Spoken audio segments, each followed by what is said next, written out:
Okay, yes, good morning. Welcome, everyone.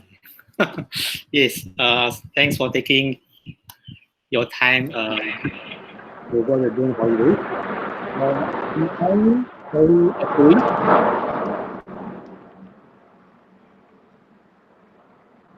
Okay, let me type something.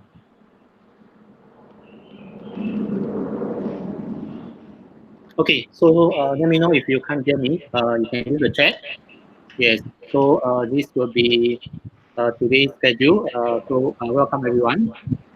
And we will have our first ever PyCon SG Education Summit online, right? Because of this continued circuit breaker, right? So just some things to note, right? If you are going to ask a question, please you can either use the Google Meet chat, right?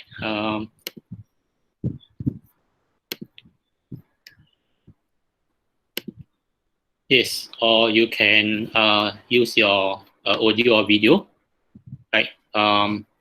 So if we just ask that when a presenter is doing his or her talk, you can keep the chat discussion focused on the topic. Yeah. So when you are not speaking, please mute your audio and video. And yes, so this is meant to be a social conference, right? So we would like people to get to know one another. So there's a link to the slides that's posted in chat. Yeah, let me throw it out again. Sorry.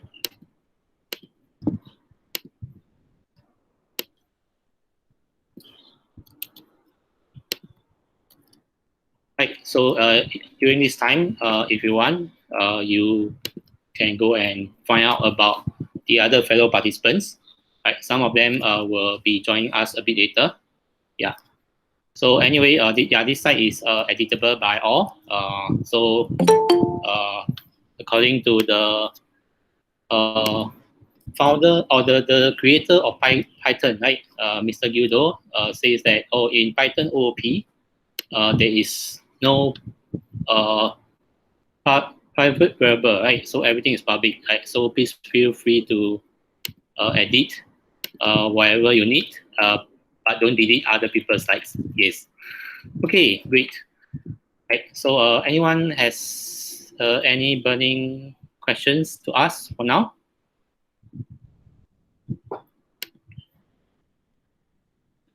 Right. So it's 1:50. Okay. There are more people coming in. Yes. So it's 1:54. Yes.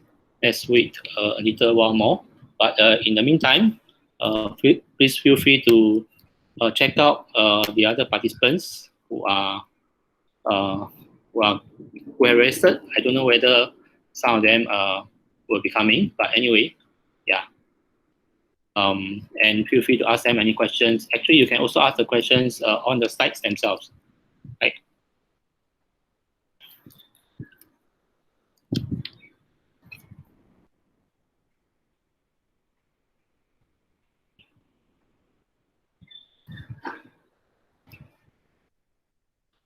Oh yes, Mr. Ding An also sign up. Yes, he's currently making it big.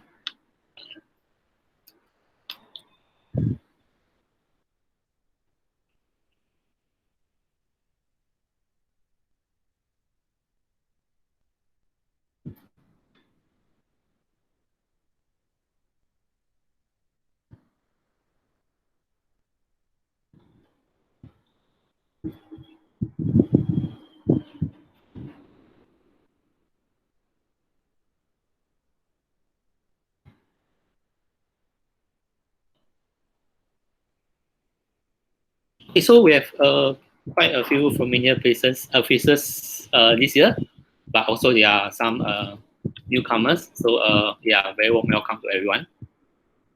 Yes. So So if your name for some reason is not there, I apologize. Please feel free to create your own slide and add on to it. Yes.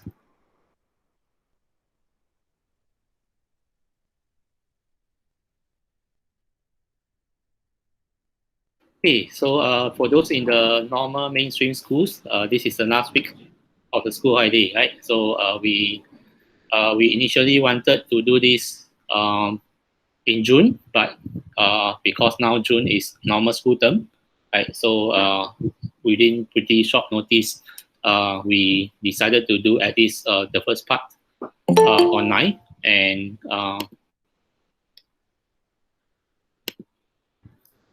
yes, more people.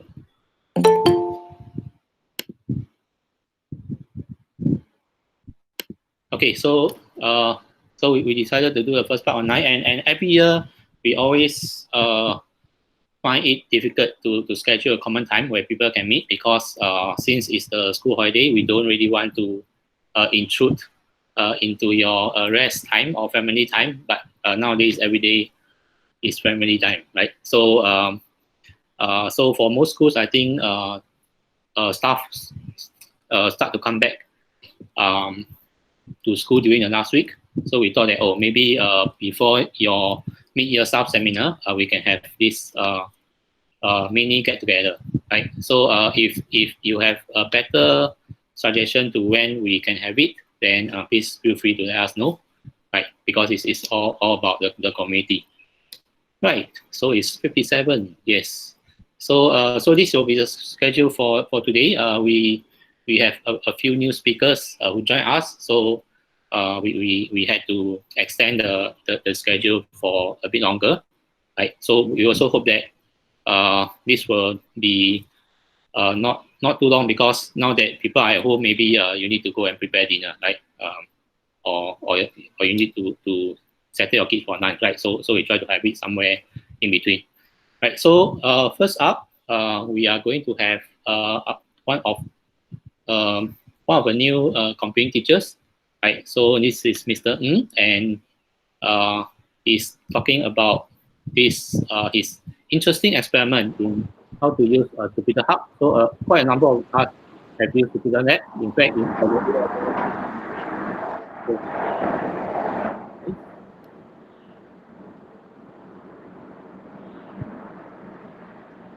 okay.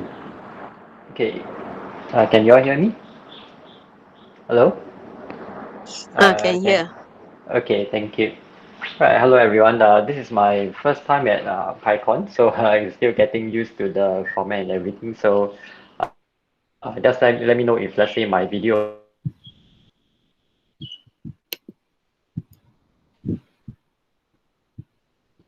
is not clear.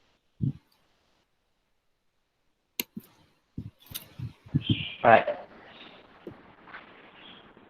Okay, just a bit of background about myself. I just started teaching Python to the J1 cohort this year, and the other computing teacher in me is Mr. Bernard Wong. I think some of you might know him.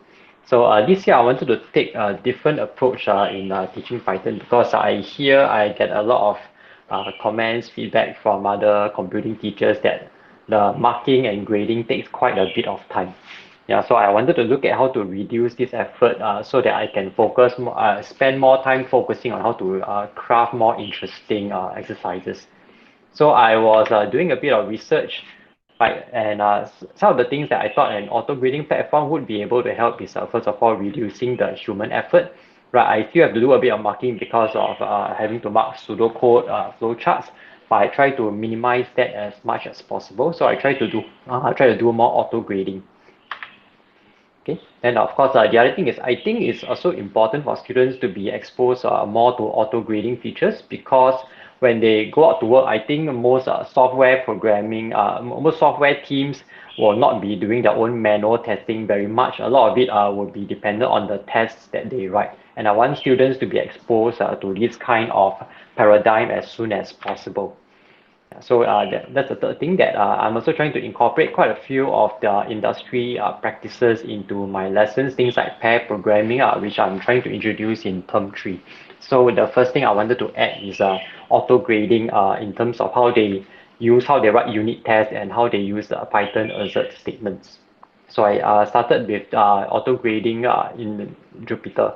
But I think as those of you who have used Jupyter Notebook, you know that when the students are on their own Jupyter Notebook, it's quite difficult to collect their submissions and then run them and then test them. So I try to find an online platform that use a familiar, they try to use a familiar format. And I found that the online version of Jupyter Notebook is called JupyterHub. Okay, so what exactly is JupyterHub? It's basically like Jupyter Notebook in the cloud.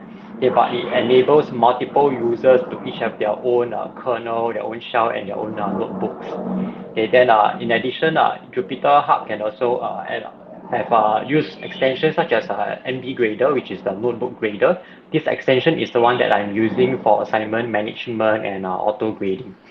But when I try to look at the setup for JupyterHub, I realized that this is actually a complex project. It's designed to be run on multiple virtual machine instances, and that's not something that I wanted to manage, because I don't want to have to use a load balancer and all the other weird, complicated technical things to manage. So I tried to find a simpler version. Okay, and I found that actually there is a cut down version of JupyterHub called the littlest JupyterHub. Okay, I will show that later. So why I decided to try this format is because we are already asking students to use Jupyter Notebook, so this would allow me to not have to teach them a new interface. It's using a familiar interface just on a different server. And furthermore, I think we all know the MOE devices, the accessory devices do not allow the use of a lot of modules, and we cannot install new modules either. So this is a way for me to let them try things that they will not be able to do on their accessory devices. And I don't have to teach them how to do the setup. I can just do the setup myself, and then they can run the code. Okay, so this is what it looks like for students in my setup. So when the students log into my JupyterHub instance, okay, this is what they see. They can see the release assignments, right? They can download by clicking fetch, and then when they click on the assignment files, they can complete the assignment, save it, and then they click submit. Validate here is to run the test and let them know if any tests fail. Okay, cannot see, is it? Okay, can you see now? Okay, right. So after they submit their assignment, I can go in and type the comments. I'll show you the screens later, and then they can get the feedback from here. Okay, so when they open the assignment file, inside it looks like this. This is assignment 6, for example. So there's always a standard part here where I give them a quick crash course to Jupyter, just in case some of them forget. They write in their name here, and then they look at the tasks in the assignment. They type in their code here. Okay, so there are indicators here to tell them where to type their code, and then I also have comments here to tell them which cells are for testing their solution. Okay, let me try to zoom in.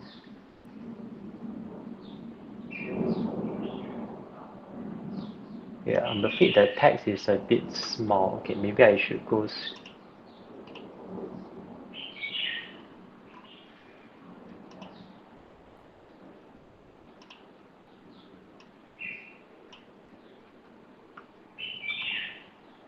Okay, sorry, I'm going to switch the screen a while.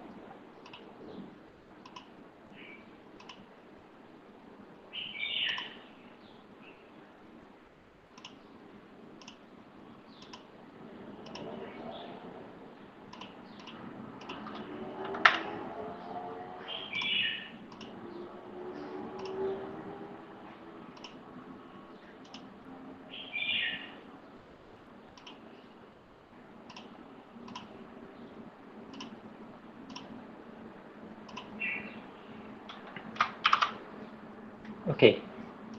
Okay, let me increase the image size. Sorry about that.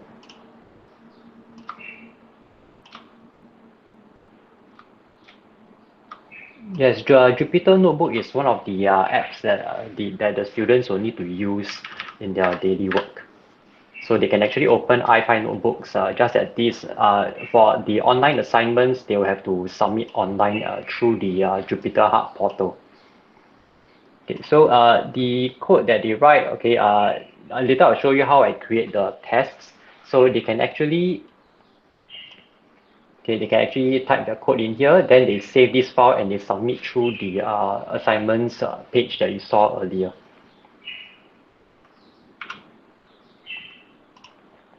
Okay, so when they get back their feedback after I grade the assignment and run the auto grading tests, they can actually look at the feedback. So part of this feedback includes error messages from the grading. So for example, this is one of the hidden tests that I wrote.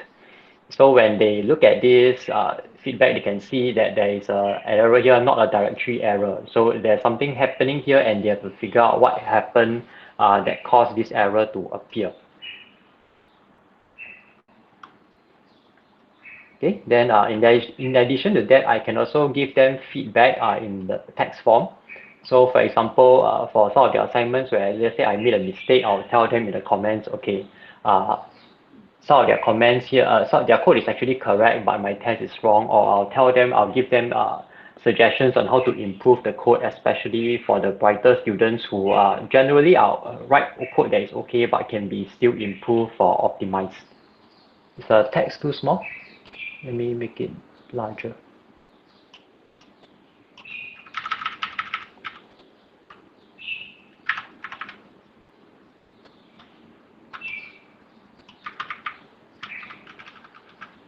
Sorry, I forgot to increase the font size while taking the screenshots.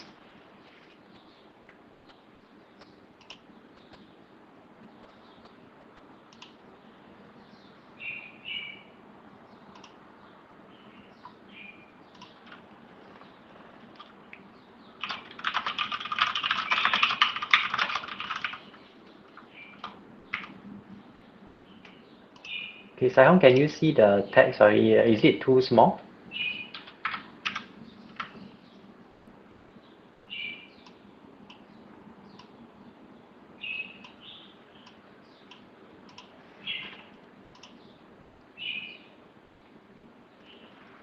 Okay.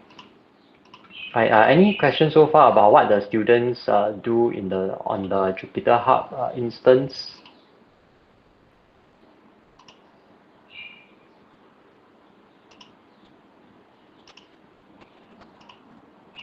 Yes, can you all hear me? I'm not doing presentation mode. I'm just using it straight from Google Slides because I think the text in the images is too small for some of you.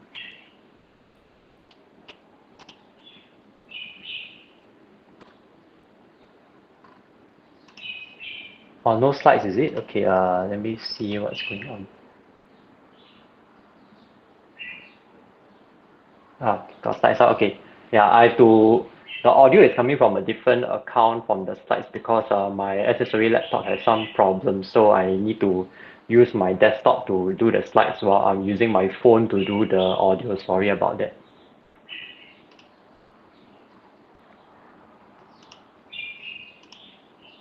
Okay, so essentially for the students, what they see is the same as what you'll be using in Jupyter Notebook, just that instead of happening on their own laptop, this is happening online on a server that I'm managing. So the students open the notebooks that they download, they type in their code, they save and they submit, and then I'll give them feedback.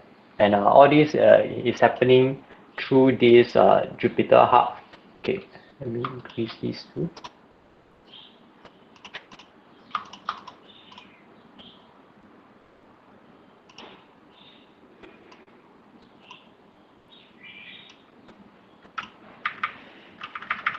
Yeah, and all this is happening through the JupyterHub page where they manage the assignments that they download, do, and then submit. So they can see the feedback and other things through this page. Okay, Kunyawan, I'll go through that later. I'll show you how I did the setup, but I show the students and instructors view first. Okay. Right, so for instructors, that means for my view, what does it look like? When I create the notebook, this NB grader extension gives me another toolbar where I can set each cell. Yeah, I can set each cell to be either, okay, I can set each cell to be either read only or whether it's an auto grading test. You can see in the top right corner, is the resolution high enough to see? Okay, I think I need to increase it, make it larger.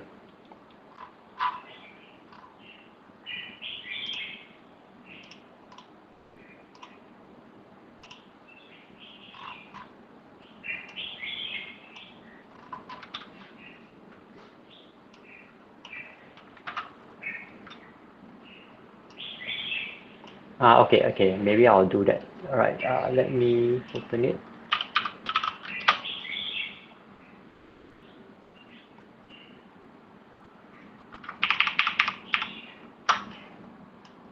Okay, so when I create my assignments,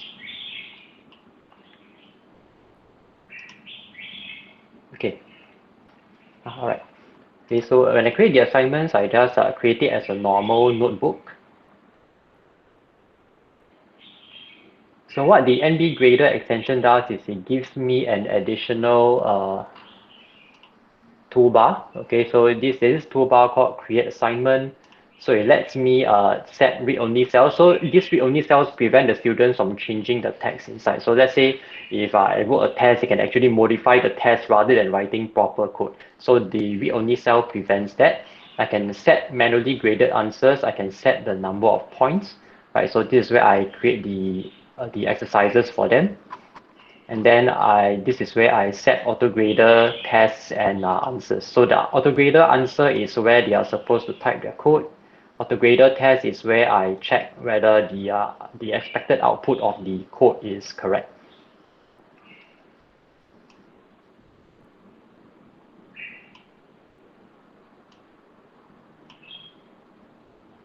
Okay. All right. So after this, once I finish creating the assignment, then I go to, okay, from the main page here, there's this tab called Form Grader. So I go into form, when I go into Form Grader, okay, this is where I can, once the assignments are created, I generate them using this, using the icon in this column. Okay, then I preview, make sure everything looks correct for the students. Then I release them. Okay, then I can click this to release.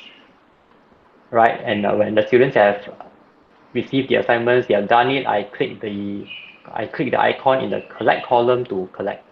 And when I click on the submissions, I can see all their submissions. Okay, so for example, when I click there, I can see which over here, this page shows me the status of the submissions, which ones have been submitted and graded, which ones need auto grading, and I can also see their score. Okay, so I just go into one of the student submissions. Okay, for example, right, if I look at one of their submissions, this is what the grading page looks like. So this is static. This is a static page. There's no more interaction here, which is I think one possible disadvantage of JupyterHub. So what I can see is I can see their answer. Okay, then I can type in any comments here. Okay, then I can decide how many marks they get for the manual cells.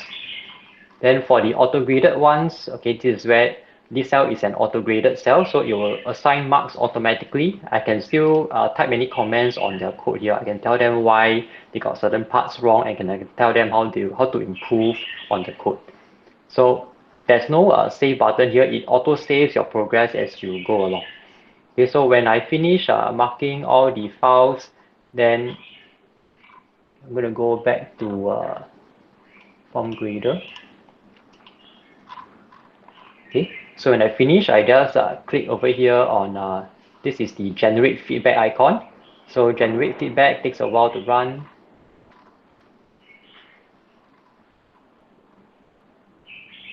So it normally takes a while. Then I just check to see if there are any errors. I click OK. Then I can click release.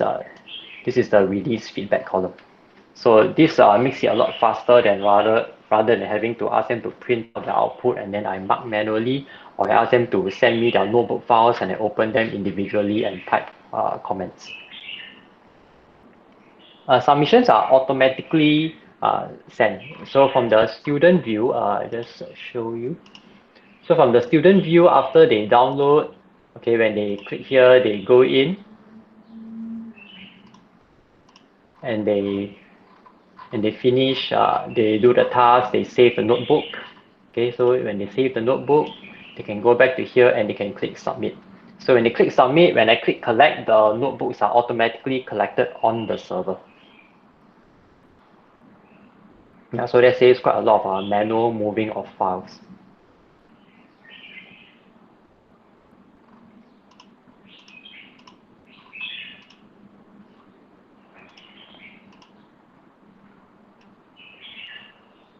Okay, any questions on the student and instructor workflow before I go in and talk about the setup? Kurniawan, yes, usually I'll go in and adjust the marks or some of the auto grading tests. So let's say in my test, I check for 3 things, but they only got 2 of the things correct. I'll go in there and adjust the marks. So that the grading page still allows you to do that for the submissions. And yes, it's based on passing test cases. Don't need, I can start to do partial marking when some of them submit.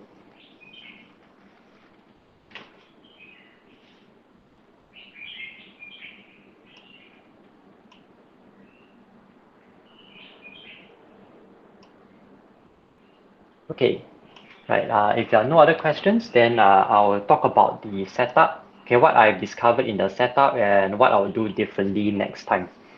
Okay, so when I did my prior research, okay, I learned that the normal JupyterHub version is quite complex. So instead, I found the littlest JupyterHub. Okay, I'll put these slides up. I'll ask Ms. Wee where to upload these slides so that you can get the URL here. So this littlest JupyterHub is just goes by the acronym TLJH. So I actually set this up on Google Cloud. Okay, so after a few trial and error, I found that you need about 20 gigabytes of disk space, about 200 megabytes RAM for each active user. So I encourage the students not to all jump onto the server at the same time during lessons. This is only for them to go in to do assignments. So the normal lessons, they should still run it on their own laptop, on their own Jupyter notebook, because the server will not have enough resources for all of them. Okay. So the nice thing about JupyterHub is that this littlest JupyterHub has installation guides. I basically just followed the guide to install it on Google Cloud. Okay, and it has this feature culling, right? So that when students, let's say they have not been touching their code for 10 minutes, nothing has happened on their kernel, this server will actually cull their kernels. That means it will close down those kernels. This is to save resources on the server. So this can be a bit frustrating for both the students and for me. If let's say I'm in the middle of grading and then I need some time to think about the code, then it can actually cause my kernel to be culled. So this is something that I'm still trying to work out what's the best arrangement for this.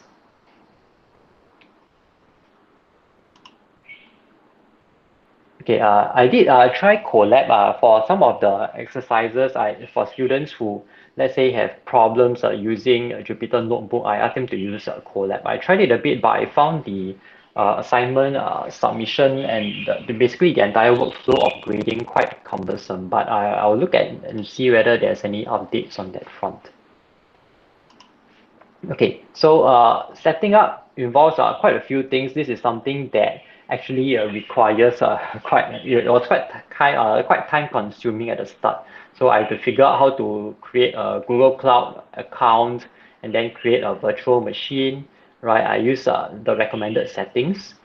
Okay, then because I don't want the students to have to go and type in an IP address in the address bar, I have to set up a host name. I registered a domain, right? It was free. Luckily, the domain was free. Then I have to install and activate the NB grader, set up the configuration. So it was very lengthy. I didn't want to put it all in the slides, but if let's say you are interested, I can send you my notes, my setup notes on how I did it. So I took quite a bit of time to write the documentation so that I don't if I ever have to do it again, I don't have to spend the time to do all that research all over. Yeah. Okay.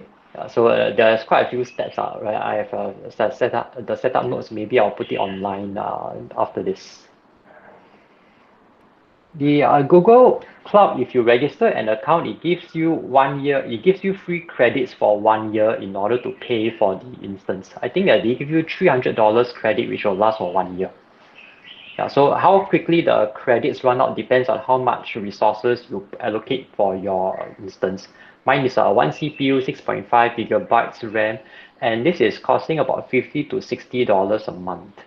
Yeah, so the school is looking at how to whether I can set up Littlest JupyterHub on the school servers instead, and then whether if that's not possible, whether they can pay for the instance. But we are still exploring this, and this was happening just before COVID-19 hit. So temporarily, this discussion has been suspended for the moment.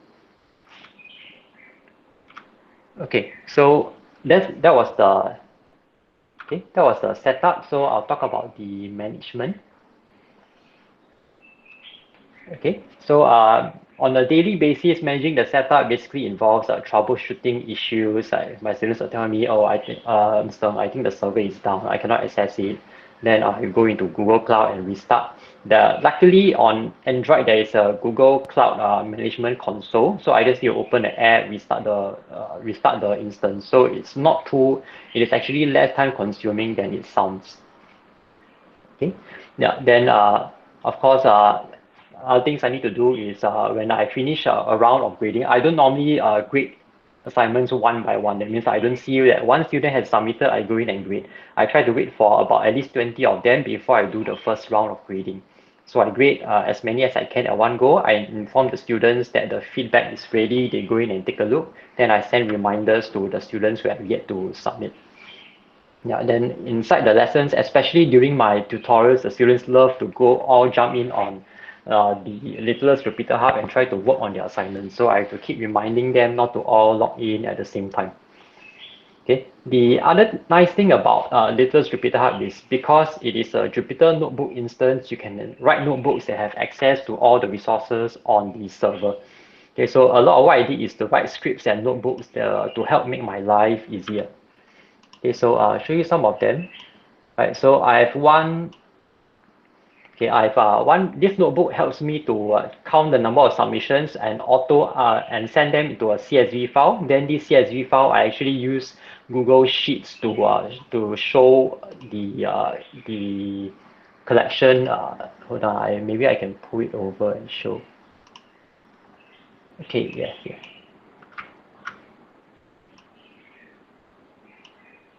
Yeah, so for example, this spreadsheet where I show the student submission status, this is actually almost fully automated. So it's entirely through a CSV file that I use that notebook to update. So I can see from here who has submitted and who hasn't submitted. Okay, then some of these others were notebooks that I use in the setup. But some, for example, sync to Dropbox, this makes it easier for me to let's say access the notebooks from my own Dropbox account. So this basically just synchronizes all the files on my latest JupyterHub through my home page, through my home directory to my Dropbox account. So these are things that I also wrote in order to help me to learn Python better and then to learn some of the other things that you can do.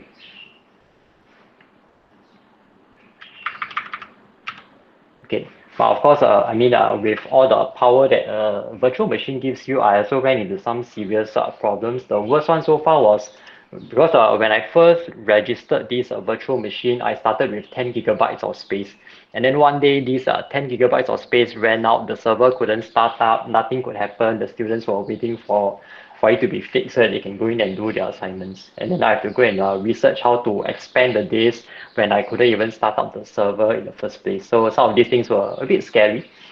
because if the first time it happens, I really didn't know what to do. I have to go and Google and find out. So if let's say you prefer things to be stable, this might not be something that you want to try so early, at least until other people have done some research. Yeah, but for me, because it's the first year, whatever I want to try, I can still try it before things get too settled in. Right. Okay. Right, so what did I learn from this whole process? Number one, I learned how to write good tests. I mean, I've been reading blog posts on what a good test should be like. It should be repeatable. It should test for the output and not for how the code is supposed to be run. But actually, putting it into practice was a very different thing, and this was something that I think having to write the test myself really improve my ability to explain this to the students. Because before this, I've actually tried some of the other auto grading platforms. A lot of them just require you to write. I think there was this hacking competition platform where you just need to write what the expected console output is, but you don't actually have to write the code to compare the student's output with the console. So when I write this test, I quickly learned that if you need students to output the correct thing in the console, it's actually very difficult because you have to grab the text from the console. So instead, I decided to push functions forward. I taught them functions in lesson 5 already, so we move quite fast. So once they learn to write functions, it gets a lot easier to test their code because I can just run their function and test whether the return value is correct. Okay, so some things I learned, okay, usually we just write if output equal something else, then it should do this or do that. But I realized that this doesn't work for cases where the student can actually return the value in either integer or string, and actually there's nothing saying that it has to be an integer. So instead of, for example, if I ask them to do something related to data analysis and they output the entire table, then I don't try to enforce whether it should be integer or string. I learn to do that in my testing, just cast everything to a string, and then I do the comparison. Okay, the second thing is a lot of times we always worry that when the students see the test, then they'll just write their code to fit exactly to the test. But I found in practice that a lot of the students are sensible enough to know that they shouldn't do that. And especially in cases where I write the text wrongly or I write the test in too narrow a way, the students cannot figure out what exactly the test is looking for. And then they get very frustrated, and I think it ruins the learning experience for them. So now I make more of the tests visible to the students so that if let's say they have some queries, they can actually look at the test themselves, and then it helps them to see what they are supposed to output. And then I also find that this is beneficial to the students because it's like they are seeing how the cake is being baked, and I'm going to start asking them to write their own tests in term 3. It's a skill that I also want them to build up. Okay. Then the next thing is I used to write very long, complicated tests that would test for 5 things in one cell. But then the students, when they look at it, it's difficult for them to understand the output because they are trying to match the error output to which of the 5 tests it is that I'm writing. So I've learned to test for I read about, but putting them in practice really makes it more of a second nature for me. And I found that this was a very useful learning experience for me. Okay, so for the next batch, okay, that means for the next incoming batch of J1s, what I'll do is, first of all, I will teach functions earlier. This year, I taught functions in the 5th lesson, but I think next time I'll start teaching it around lesson 3, maybe even before if-else statements and even before for loops. Okay, the next thing is that when I write the assignments, my students have given me some feedback. They tell me that my assignments are too long, and I think after asking some of them, I think it's because I put like 3 or 4 parts into one file. So next time I'm going to split up these parts so that they each get separate files, so that it's easier to organize the lesson for them to follow and for them to write the assignments as well. Okay. Then the third thing is from reading some educational material, okay, students say that it's very difficult for them to start on a blank page. So next time around, I'll give them some code to start from. I think when they have code to look at and then try to figure out the bug, it helps them to get started better than just a blank page. Okay, sorry, I think I overran my time. All right, so that's all for my presentation. Sorry to overrun on the keynote presentation. Okay, do I do the Q&A at the end, or is it better to take questions now?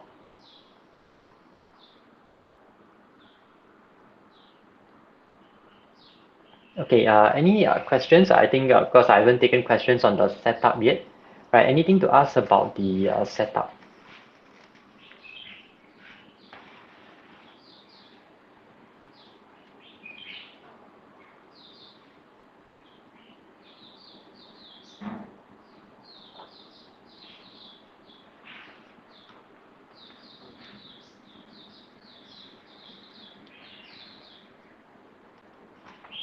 Okay, I'll put it in the building block, in the PyCon slides that you sent earlier. I think easier for people to. For,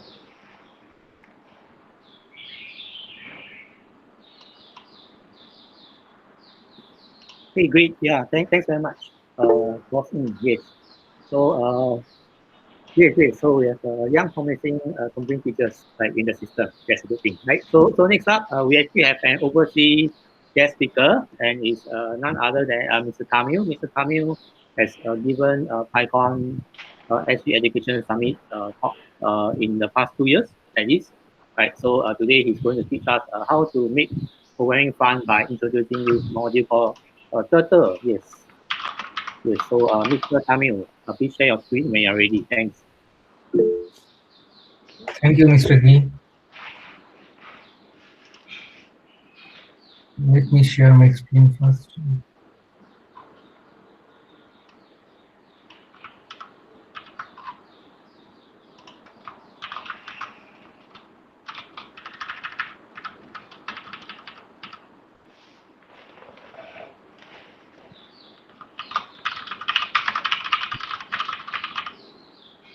Can you all see my screen?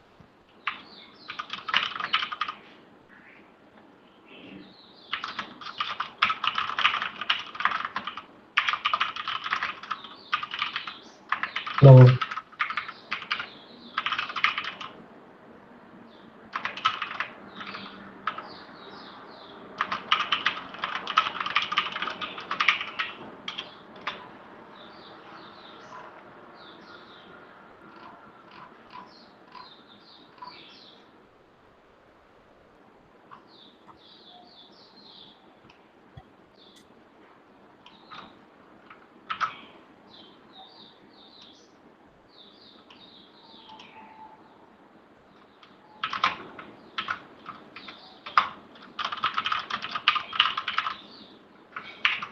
Okay, great.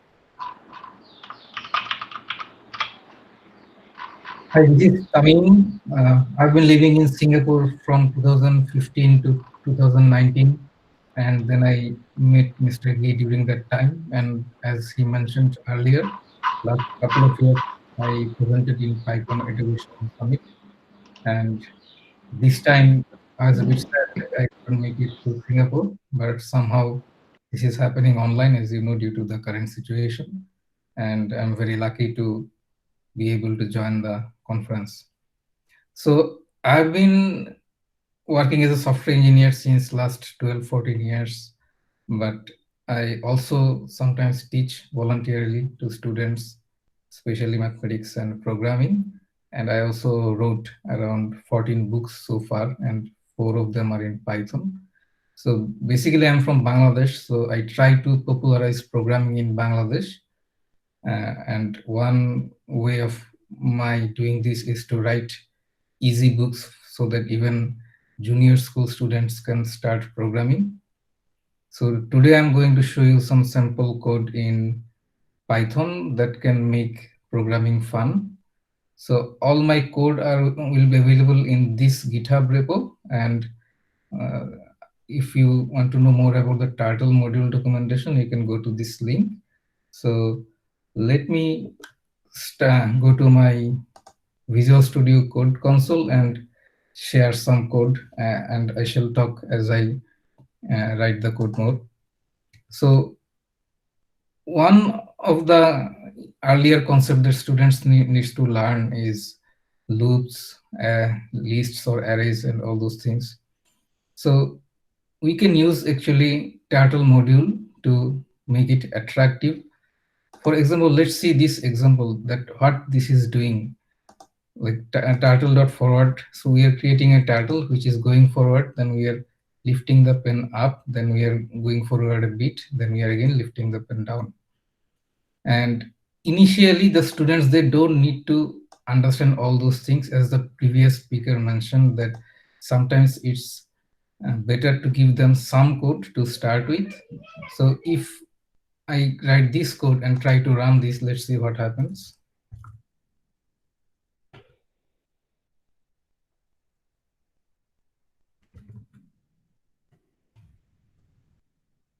So you can see that there is a small arrow and it moved a little bit.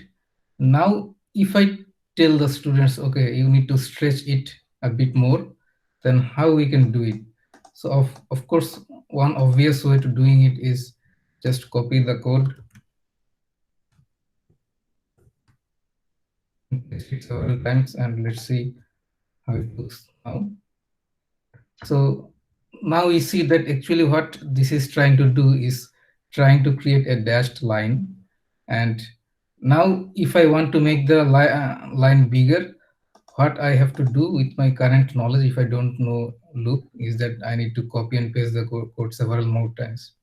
So obviously there is a reason that we need something better. And here I think students might love this, that if we now just introduce a loop,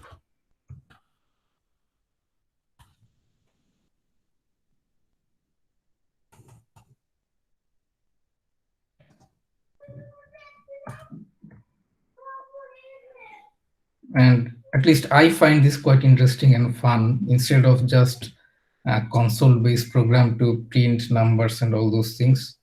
So this is how I also introduced loop in my book.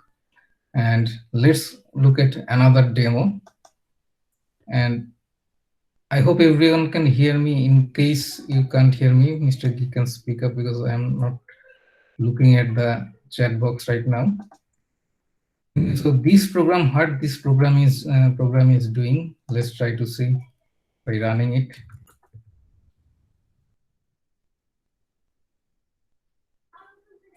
So this is creating a square.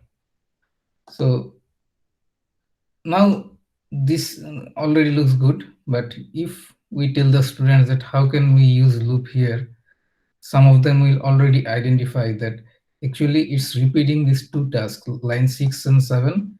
It's going forward and turning left, and again going forward and turning left. So what can we essentially do is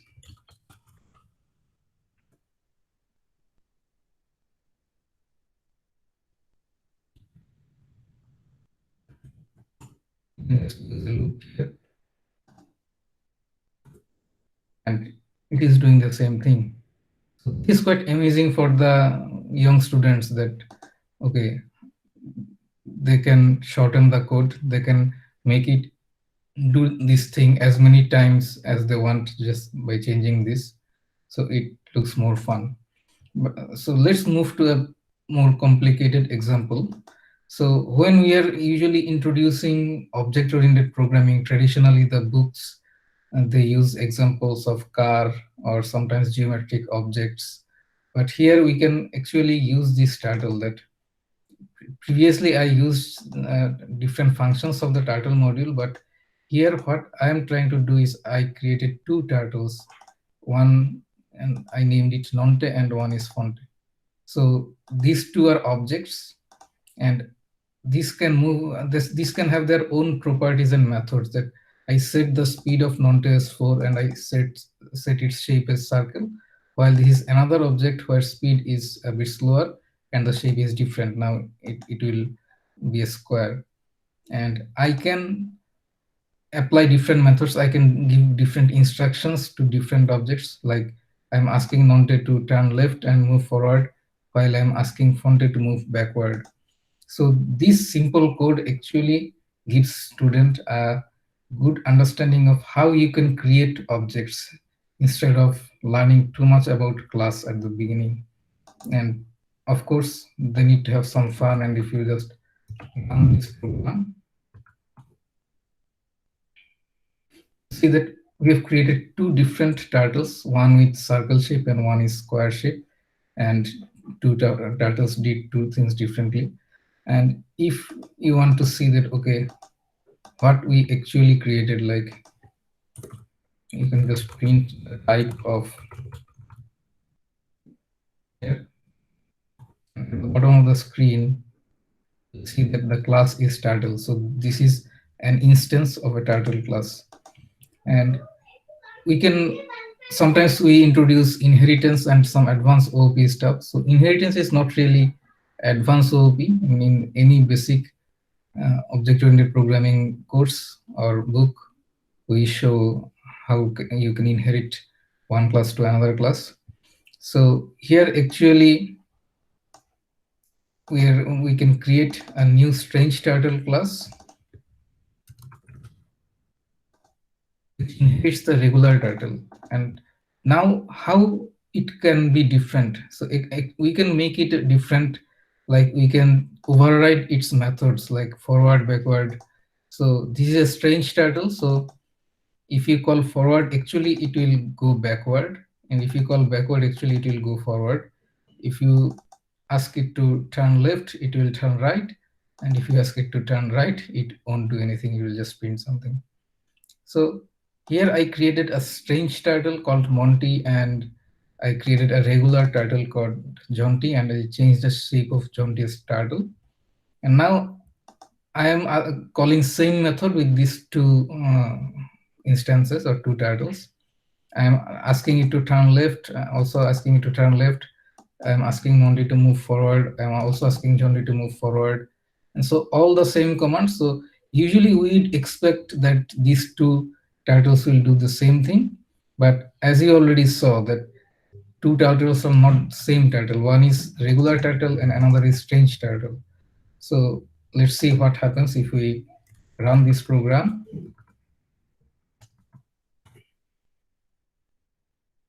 Actually, I gave them the same command, but one turtle, which is strange, it ended up here, and the regular turtle, where I changed the shape of, I set the shape as turtle, it actually ended up here.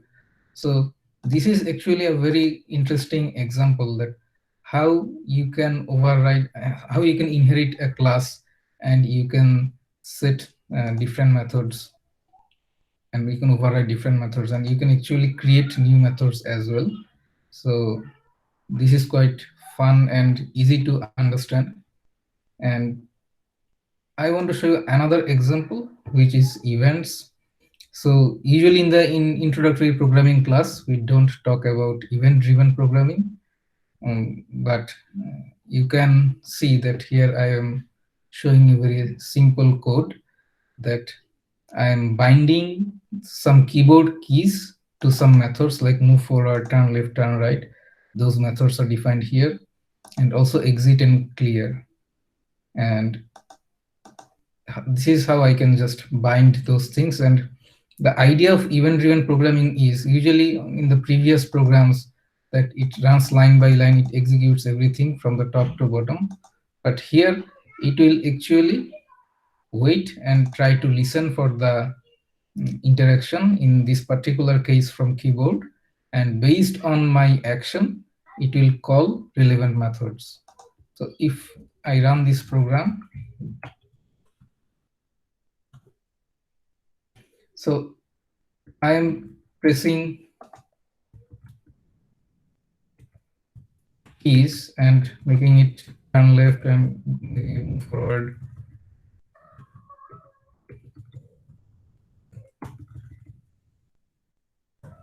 At least if I teach someone Python as an introductory programming language, I find this quite fun thing to do, and hopefully student will also find this thing fun. If I just press C, everything will get clear, and if I press escape key, then it exits.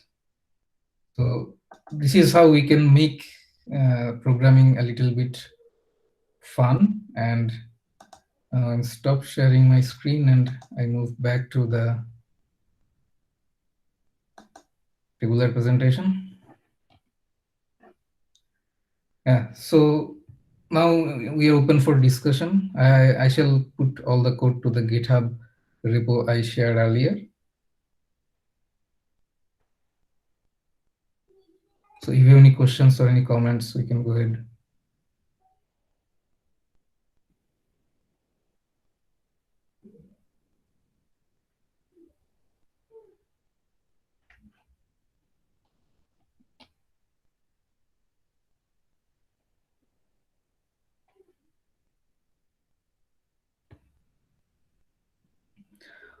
Okay, so the first question is, do you explain the dot operator when using turtle module with functions only?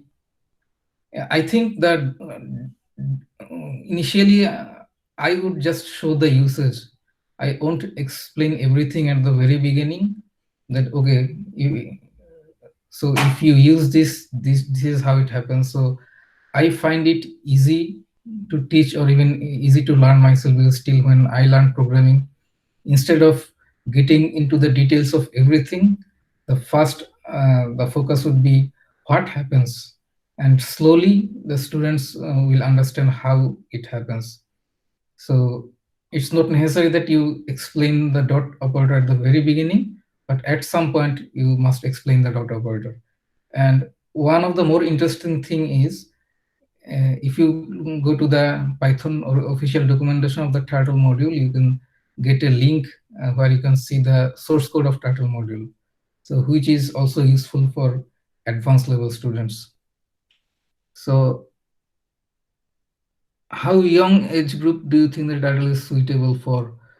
Okay, so I have written the book, the Python books that I use turtles, targeting students of grade 6 and 7. So I mean, this is ironically a lot of university students in Bangladesh, they read my book, but I also heard from my friends and some people that their younger brothers or sisters who are actually grade 5, 6, 7, they could find my book quite easy to understand. So based on that feedback, I would say grade 6 to 7 is quite good.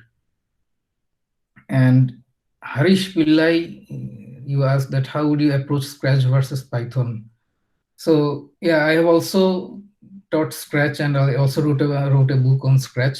So Scratch is more suitable, I think, that for grade 3, grade 4 students.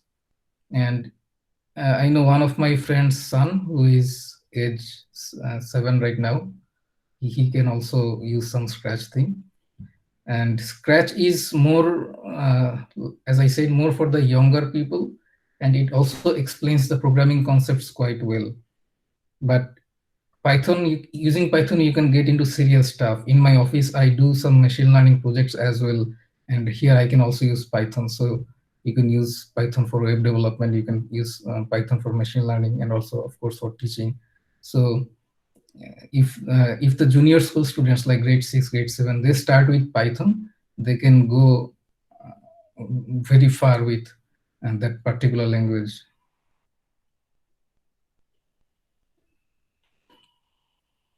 So how do you transit from Turtle to more real programs? So when we are teaching programming and we are learning programming, one thing is to get easy with the logics, or get used to with the logics, right? That the fundamentals logics like the conditional logic, the loops, and the concepts of variable and lists, which is array.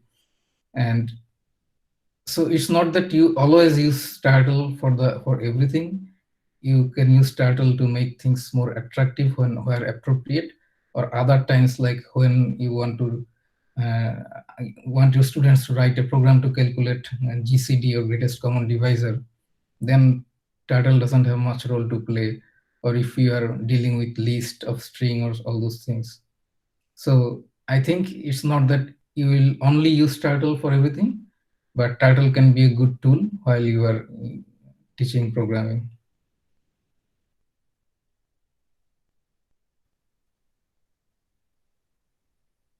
And of course, by real, if you mean that, okay, at some point you want your students to make some programs that can do network communication or build a simple web server or all that, that's also possible, but I think that they should go slow. not too fast.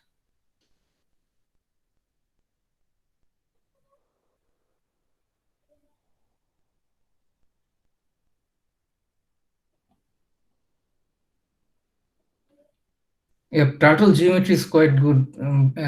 In the turtle official documentation, you will find that there is, let me show you another Chrome tab.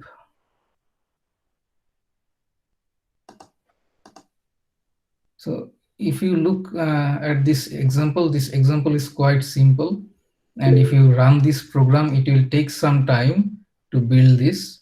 And actually, it shows you very good image and I mean how this is being built. So if you run this program, the students will find it quite interesting, and why we are turning 170-degree left, and why we are using this absolute value of position less than 1 to break this condition. If you encourage them to think about all these things, then these simple programs can be very powerful and help them to build their concepts.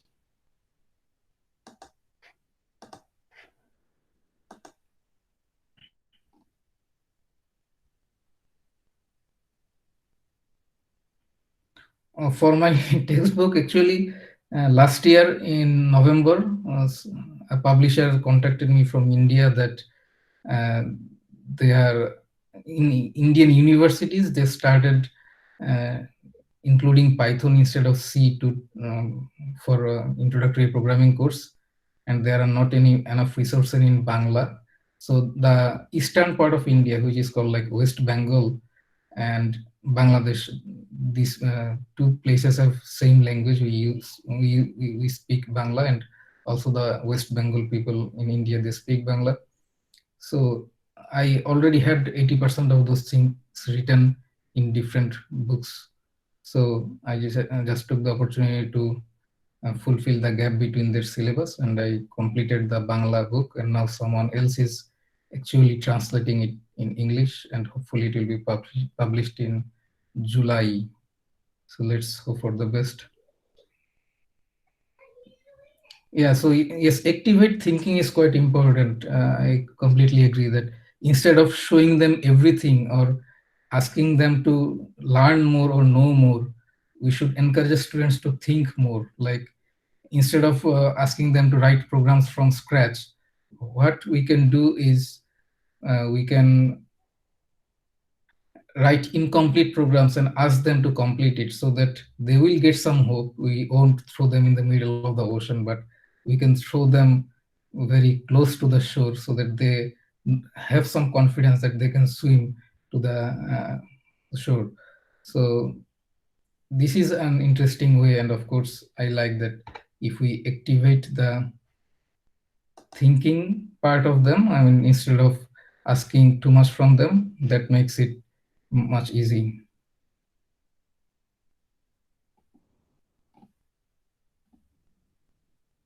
Yep. So thank you. Thanks for all the questions. And again, thank you for giving me the opportunity to talk here. Hopefully I can see you next year. Yes, sure. Thanks very much. Yeah, Mr. Tamil. So next up, we will have Professor Oka, right? Professor Oka is from SUTD. So again, he's a regular speaker at PyCon Education Summit. In fact, he already started giving a talk when Education Summit in Singapore first started in 2015. Yeah. So let's hear from him now. Thanks.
Hi. Is your audio coming through? Okay, can you hear me? Yes. Thank you. All right. Okay. Oh, okay. I'm sorry. I didn't realize that.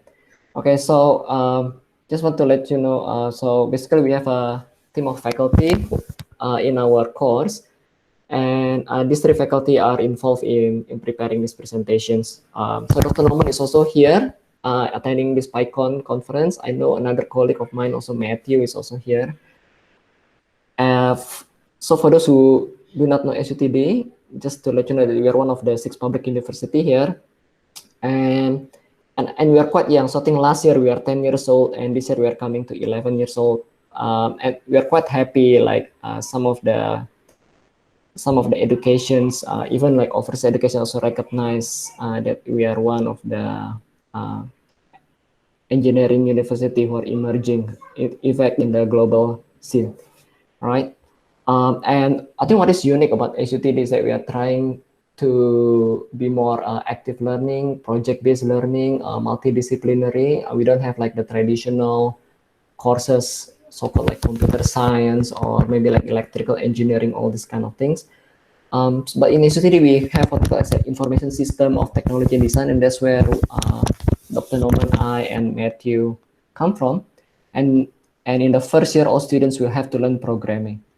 And this is basically a presentation that share with you all how we actually assess our programming course, especially during this circuit breaker. So this is a rough overview of how we conduct our programming course. We try to make our course to be project-based learning. So every week we have what we call as a mini project, starting like from teaching them like sequential programming, and then after that if else, like we teach them using like some robots, some Raspberry Pi. We teach them also a little bit concept of Internet of Things, how to transfer data over the internet. They actually have one day final project at the end, but because this is already like near the end, it's actually affected by the circuit breaker because they cannot meet as a group. But on the second half of the term, basically, they also have some other mini projects. On week 11, we actually have topics teaching them graphical user interface. It's not so much on teaching graphical user interface, but actually more on teaching them about event-driven programming, because like most modern programming like web and mobile programming is basically, they have this concept of event-driven programming. So every week we have like this mini project, and actually we have one big project at the end. Now, this is our assessments. So we, as you can see, that is quite distributed. So we have pre-class activities. These are some of the things that students have to do before they come to the class. And then when they come to the class, we have some in-class exercises. We actually solve the problems in the class, and then they have some homework. So we use Vocarium as a homework submissions platform. And we have quite a number of projects, grades over here, like 2D design project, 1D design project, quizzes, and midterm. So the circuit breaker actually happened after the midterm exam. So actually we managed to complete the midterm exam, but our final exam is basically affected by the circuit breaker. And basically the university decided to reduce the percentage so that because they are worried like about some plagiarism. I think there's a news also in one of the local university. So everyone is very worried about plagiarisms during this period. And so we started to plan on how we can replace our final exam remotely. And I think some of the issues that we are trying to address is how do we be able to verify the student identity, for example, because we know like some students, I mean, and we hear it like from like second-hand persons that who tell us, in some university, it's actually the cousin who's doing some of the quizzes, doing online quiz and all these kind of things. How do you avoid cheating and plagiarisms, and how with all this you can still assess your learning objectives, especially for final exams? So we normally conducted our exam online, full online, and this is how our exam is usually done. So we actually published a paper in ACM 6C conference last year on how we secure our bring your own device programming exams. So we use our learning management system, which is using Blackboard. That's to test the concept questions. So that's like about 40% of our exam. And then we have a programming part, which is 60% of our exam. So we use the Vocarium as a web-based. So we use like a lockdown browsers and certain policies to secure it. So we actually trying to see whether we can still do the same thing when the students are no longer be able to come to the campus, because everything is actually being done online, and the school actually has some license for some software. So we actually explore whether we can use this software called Responders Monitor, and the software is actually integrated with our learning management system, which is Blackboard.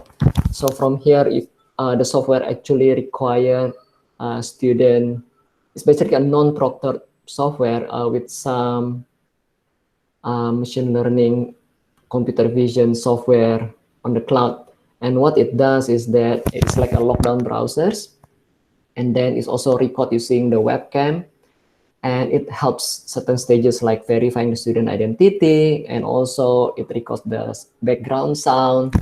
It also try to analyze the video that is being recorded. Is there multiple persons in the room? Is there another voice, or is there can the face be detected? And the software is going to flag the student. So if you see on the picture on the left here, it's going to flag the student if there is certain incidents, right? And then they will rank those with high priority, who you should review, and those with low priority. And so we actually plan to see if we can do an online assessment using this Responders Monitor. So we have a mock test, and we actually did the mock test on the first week of that circuit breaker.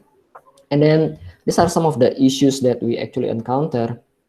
So we realized that with student devices, there's a lot of issues, especially with respect to their hardware. Some students do not have webcam, for example, no working web camera, and even if they have to buy a new webcam, it's going to take quite a while, because during that situation, it's really difficult even to get electronic devices.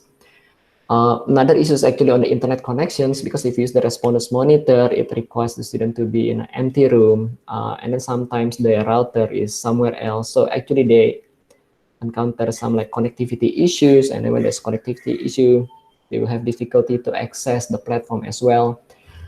And another issue also is that we decided to change our exam format to reduce cheating.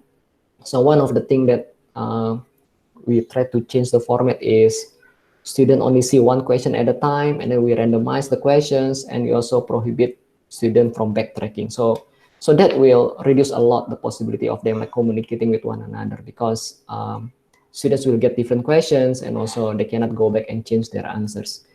So, but because of these issues, and we cannot resolve some of, and mainly is the hardware issues that students have.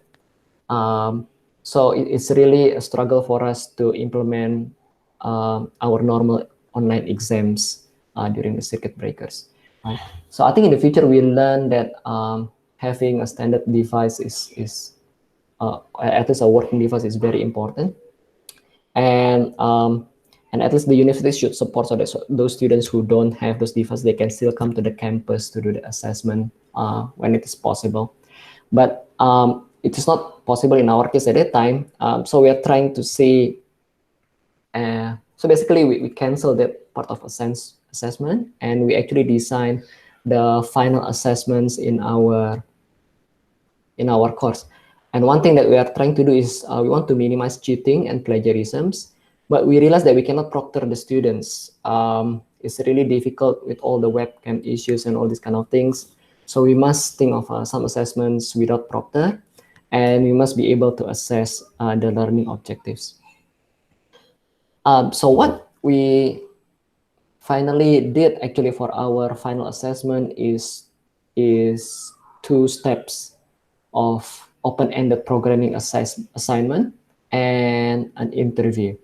All right, and one of the things that we came up with this is because so there's this paper in 2006, I think, by Kleben, showing that game can be assigned in introductory programming course, and it's quite effective in fact in motivating them to do the assignment.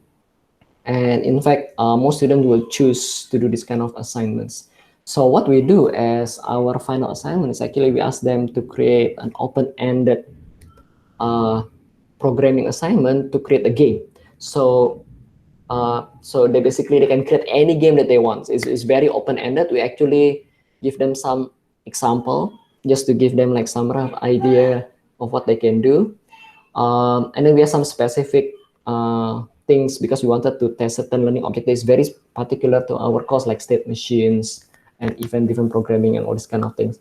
So we give them like some rubrics also to encourage them to use whatever that they learn in this open-ended programming assignment, right?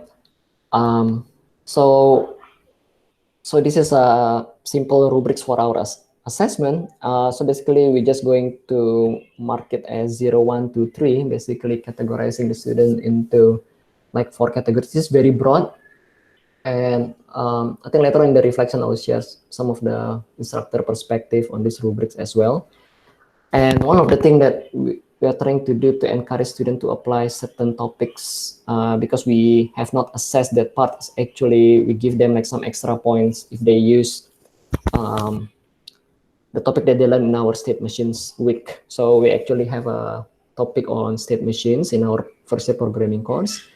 We also have this event-driven programming. So and we have not had any assessment on that because this is mainly on the second half of our course, which is during the circuit breaker. So this is to encourage them to apply what they learn, because they can just write any games without this if they want to. But if they apply some of these concepts using state machines, or they use graphical user interface, basically they will get some extra points for this one. And the actual process itself actually involve 3 steps. So what happened is that on the week before their final week, we ask them to submit all their assignments. So they have to submit their source code, they have to submit a video showing how the game is to be played.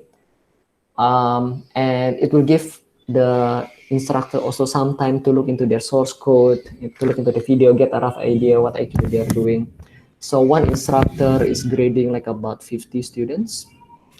And then after that, the instructor will spend a few days basically to prepare for the interview. Basically what we are doing is that we are trying to prepare what we should ask for that specific students by looking into their source code. And then we actually do the actual interview in one day. So roughly like from 9 to like around 3 o'clock or 4 o'clock, depending on how many students you have, with some break in between. So this is the way that we conduct the interview. So we use Microsoft Teams mainly. And the reason that we use this because of the Active Directory is connected with Outlook 365 that our university have. So what we do is that we already inform the student they have to be in our teams or in our channels during this particular time. We send them the timetable or the schedule for their interview, and then we are going to dial in. So because we have all the students' names, so we know that we're going to dial to the student, and we ask them to turn on their camera to verify the student ID also. So if they have issues with the webcam, which some students actually have, what we ask them to do is actually to submit their student ID earlier, and then we give them a Zoom link so that they can use their mobile phones. And most students, they have no issues with their mobile phones basically. So that's basically for the identity verifications. And then from there, basically we actually try to prepare then basically we have like about 5 minutes to interview the students. It's very short. That's why the question preparation is very important, because then we can really ask specific questions to the students, and that's very the critical part, actually preparing the question that we want to ask. So maybe I'll share with you like some of the codes and like certain things that we normally ask. So these are like 3 codes that the students do over here.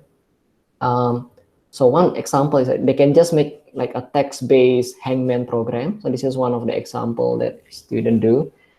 And actually, this student actually implemented the state machines topic. So they inherit from our SM class. So they create the state transition diagram.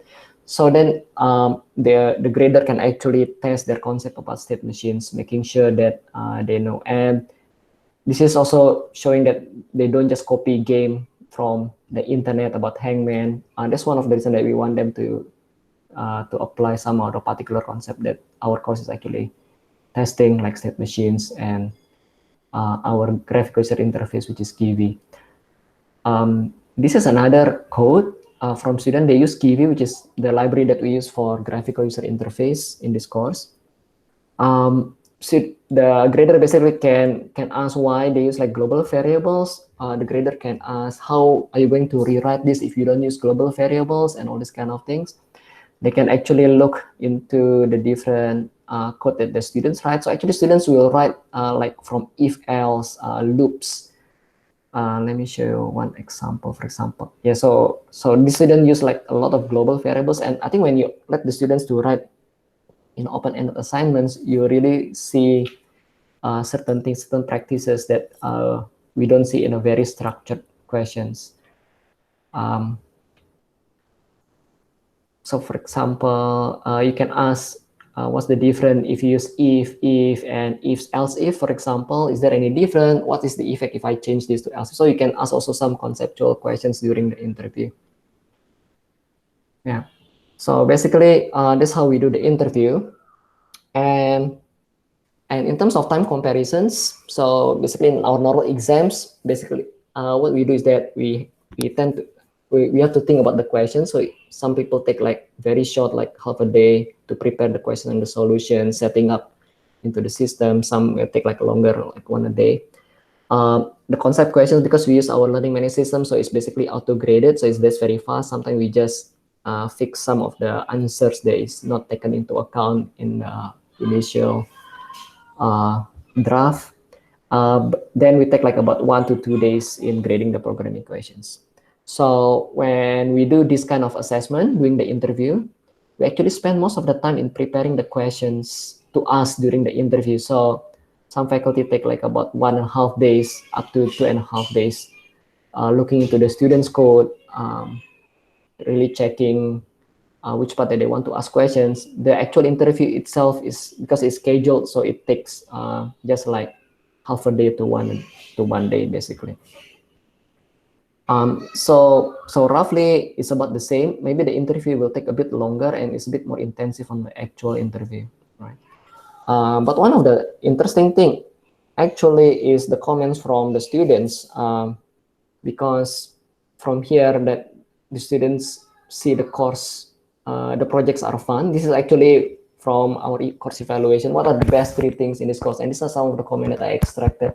And in fact, they actually mentioned that the final assignment is actually one of the best things in this course, right? The final coding projects, for example.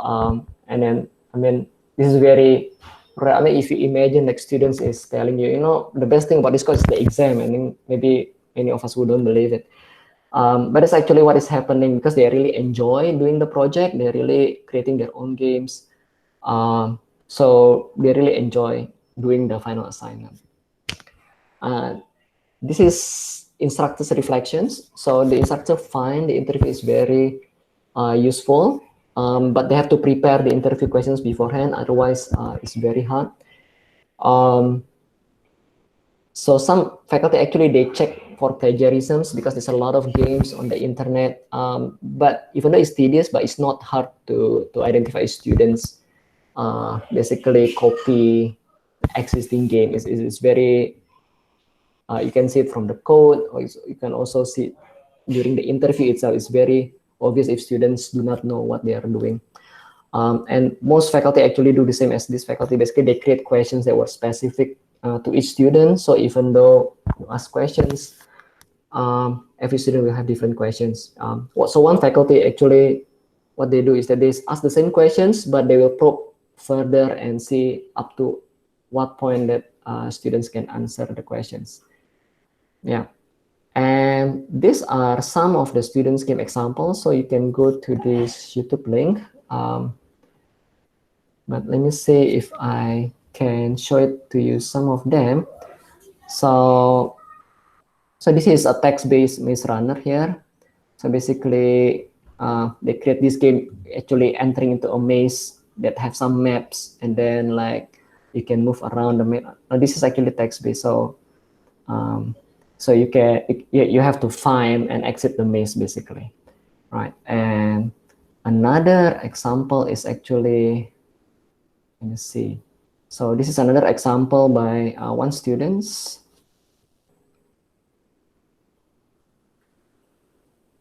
So this is more like an arcade game. Let me see if I can. Let me try to refresh it.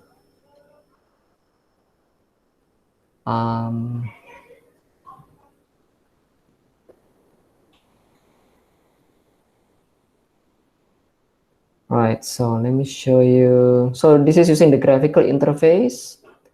And so basically this is the game that he created. And in fact, actually at the end, he showed how he actually created the music and in fact the art and all this kind of things. So that's quite impressive as well.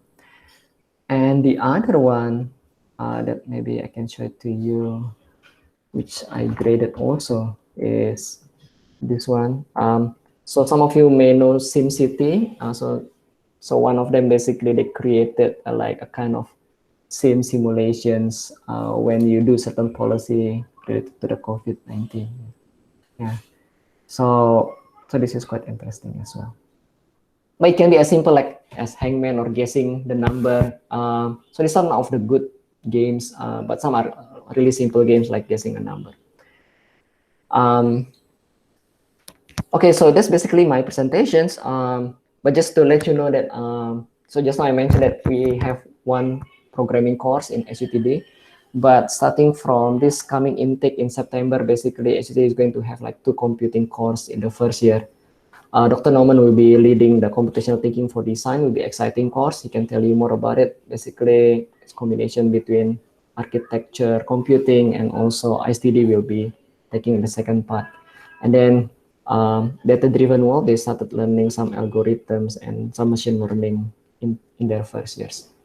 Okay, so thank you. So if you have any questions, you can let me know. Okay, so there's a question, is there a scope for the project? Did you have any specific outcome? So actually we give them some scopes in terms of the line numbers. Minimum is 30 lines up to 3,000 lines. All right, so we are trying to cater because our students vary in their background a lot, starting from very novice programmers.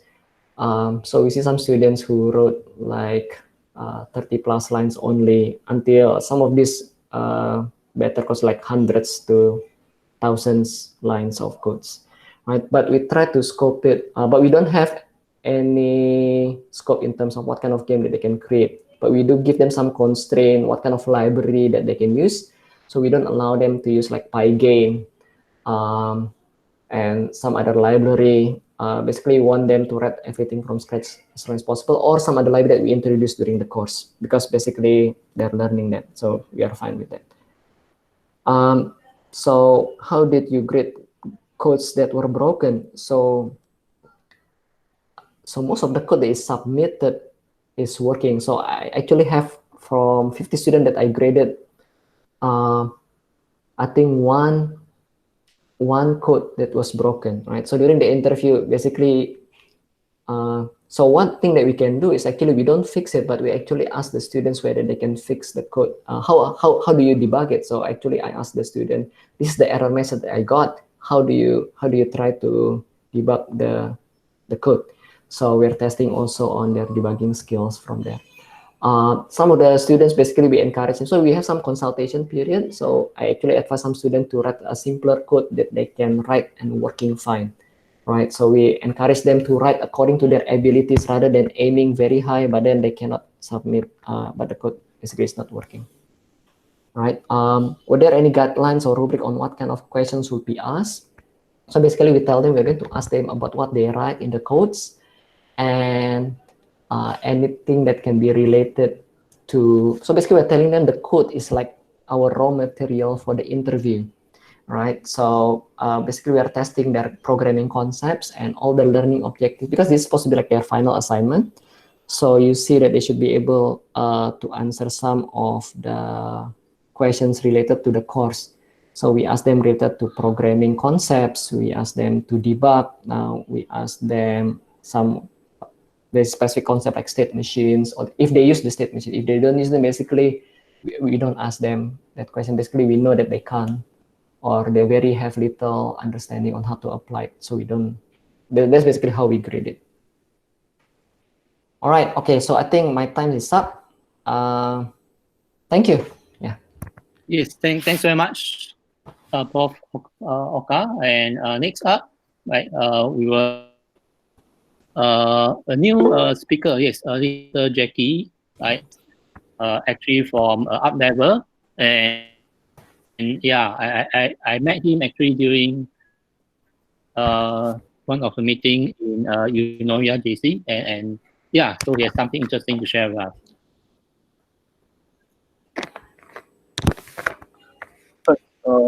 Mic check. I hope everyone can hear me and everyone can see what's on my screen right now. Okay, I will assume everyone can see. Okay. Hello everyone, and thank you for having me. This is like my very first PyCon presentation. So yay, hooray, thank you for having me. So today I will talk briefly about two things. Firstly, the project-based data science training that I conduct, and some of the insights that I have, and something that I think that's probably useful for those of you who are considering project-based training for your students. So without further ado, let me start my presentation. Okay, so a little bit about myself. I wore many hats in science, in startup, in education. I've personally taught more than 300 students in Python from all levels, from JC all the way to uni and even adult learners. And I've conducted several data science projects. So up level is focused on data science. So hopefully that contextualizes things. So a bit about why up level exists. After teaching, I think several hundreds of students, right? One thing I realized was that coding learners have a skill gap. What we have done in the market is a remarkable job in getting people acquainted with coding, introductory Python, MOOCs, online courses, after-school programs, etc., or even part of the school curriculum. Like in unis, you have, in NUS, you have CS 1010. In SUTD, you have what Prof. Oka mentioned, right? However, there will come to a point where you're done teaching the coding learners, and it's always what's next for them. In fact, just like learning a proper language, once you've learned the vocabulary, you've learned the grammar, you've learned the syntax, so on and so forth, next is what do you do with the language? The answer that I've arrived at is to practice it. And how do we practice the language that we've learned? Similar in real world languages, you have conversations, you start writing things and whatnot. Similarly, in Python, if you want to progress, you really got to work on projects, right? To get to where you need to go, which is either to work on projects independently or to find a job as data scientist, data analyst, and whatnot. So this up level, just a quick flash of the URL if you're curious. We have testimonials, we have features of past projects there if you're curious. And these are some of the projects that we've done. One of my favorites is Yishun truly the most dangerous place in Singapore? Shout out to my Yishunites out there. The answer is no. Yishun is not the most dangerous place in Singapore, right? So these are some of the projects that we've done with our students. So you might be wondering, how does it work? What we do is, rather what I do, is designed theme projects based on students' interest and aptitude, which also means we have three different levels of difficulty for projects: beginner, intermediate, and advanced. So usually beginner and intermediate projects are the ones with classical machine learning projects, like to predict things, whereas for advanced, we have deep learning projects. We usually get a team of 1 to 3 students, no more than 3, because after 3, right, I've conducted projects where there were more than 3 students, i.e. 4. Horrible. The dynamics just break down after that. So between 1 to 3. And I use a combination of Google Colab, Telegram, and Zoom. So as you can see on the right side, you have all the different project groups in Telegram. So I conduct my mentorship and instructionship exclusively through Telegram. So weekly check-ins with no hand-holding, meaning there's no code. I don't write any code for them. They have to figure it out themselves. This is useful because the students I teach already do have a bit of background in Python. They know basic concepts, right? But you have to force them to get out of their comfort zone and practice them. Of course, you point them towards resources like readings. Like for example, in the second one, Project Carousel, reading in advance, I send them readings from all over the place, be it Free Code Camp, Learn Python, Medium articles. Medium articles are very useful, right?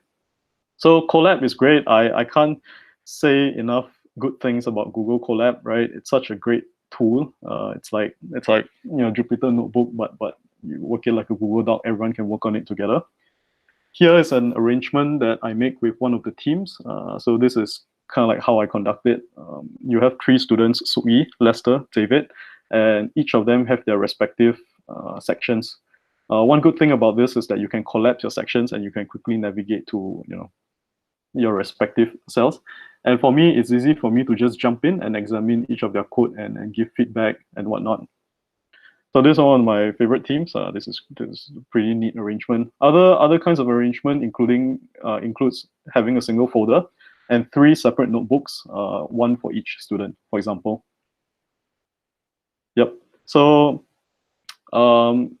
I'd say the outcomes for our students have been quite good.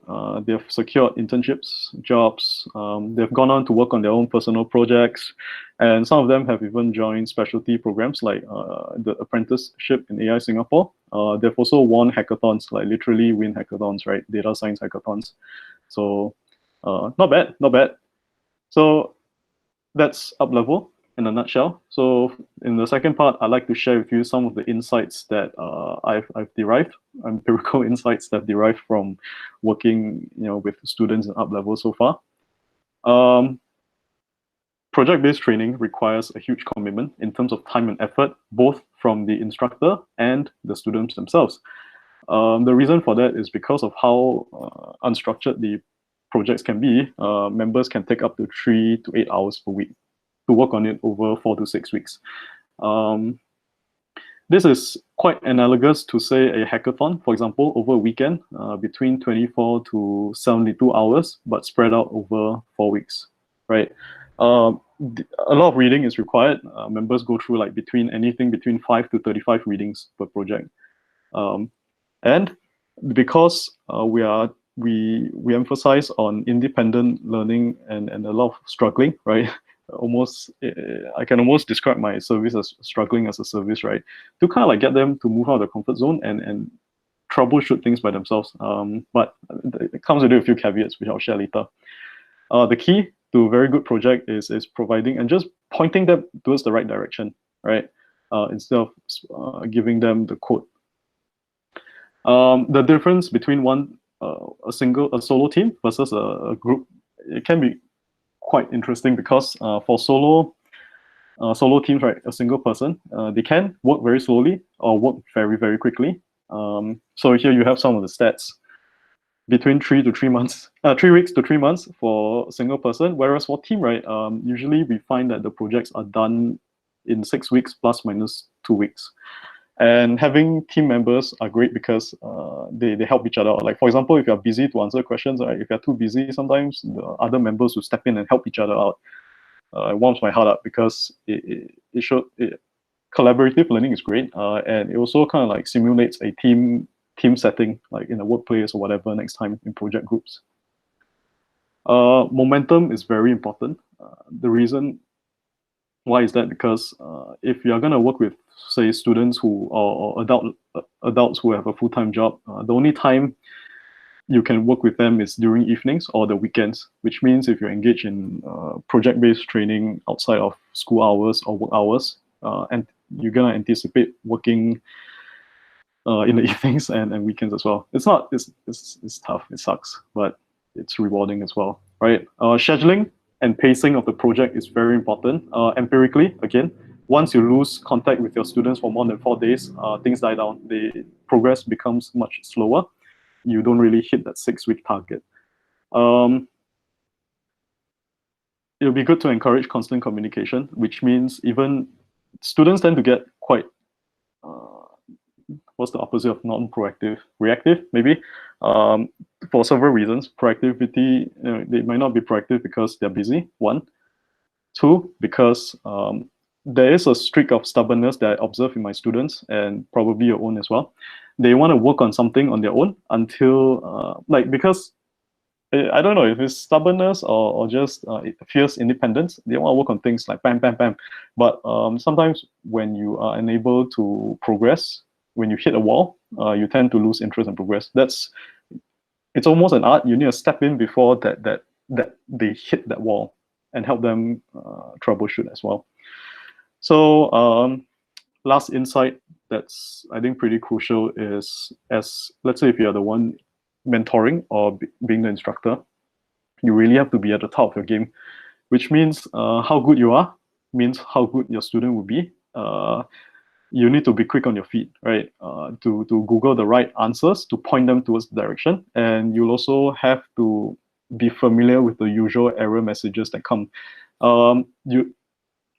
I'd say a response time within less than half an hour is usually great. Because when students ask you questions, it's most likely that they are working on the assignment, and that's during a very precious time window that they're working on their project. And if you miss that time window and you answer maybe the next morning, they would have given up completely from whatever they were doing, from the error onwards. And you have to help them troubleshoot, and that's like maybe 1 day gone, right? So generally, from my experience, I've tried A/B testing where I answer my students immediately, and I've also waited a bit of time before answering them. And answering quickly tend to move the project forward, right? As opposed to maybe waiting one night and answering during work hours. So to summarize the insights that I've shared, firstly, project-based training is quite time and effort intensive. Teamwork is very powerful. So try to form teams of 3 people. I find the optimal number is 3. 2, it's a hit or miss. 1, again, you see the range of time required to finish a project is very wild. Check in early, check in often. Make sure you have everyone's schedule mapped out, and you have to be knowledgeable and troubleshoot quickly. So these are the insights that I have after conducting many team-based, project-based data science training. And this is the end of my presentation. I try to keep within the time, but if there are any questions that you might have, please feel free to ask them in our group, or if you have other questions, please drop me an email, or I can be reached in Telegram. Okay, thank you for your question. So the question is, teams of 3 assigned by random, or they're allowed to choose? Okay. So for me, right, I actually speak to the students and I will kind of do a rough approximation of their aptitude and team them up together rather than doing randomly. Because you don't want a situation where you have one team member who's clearly way more advanced than another, qualitatively speaking, and the one who's weaker get left behind. I've had projects like that as well. It did not make for a good experience because the advanced student would just bulldoze through everything and the weaker student would just be left behind.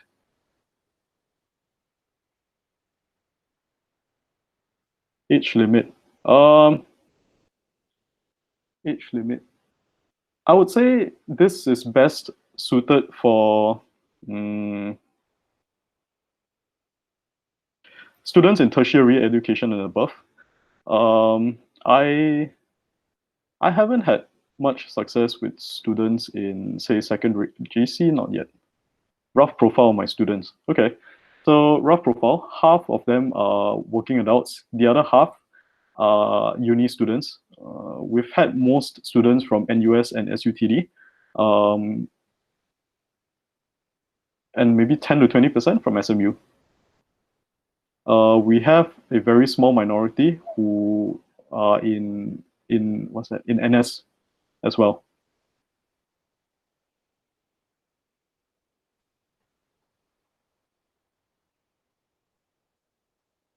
Let me flash my, yep.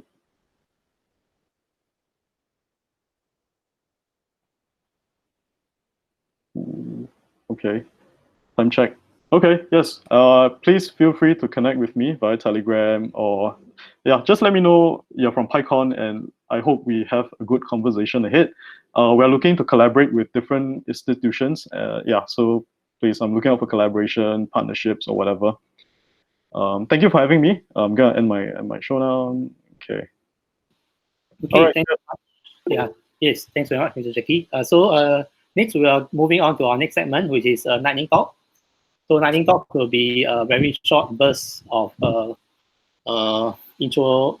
I mean, some presentation on short topic. And first up, we have Professor Norman again from SUTD. Yes.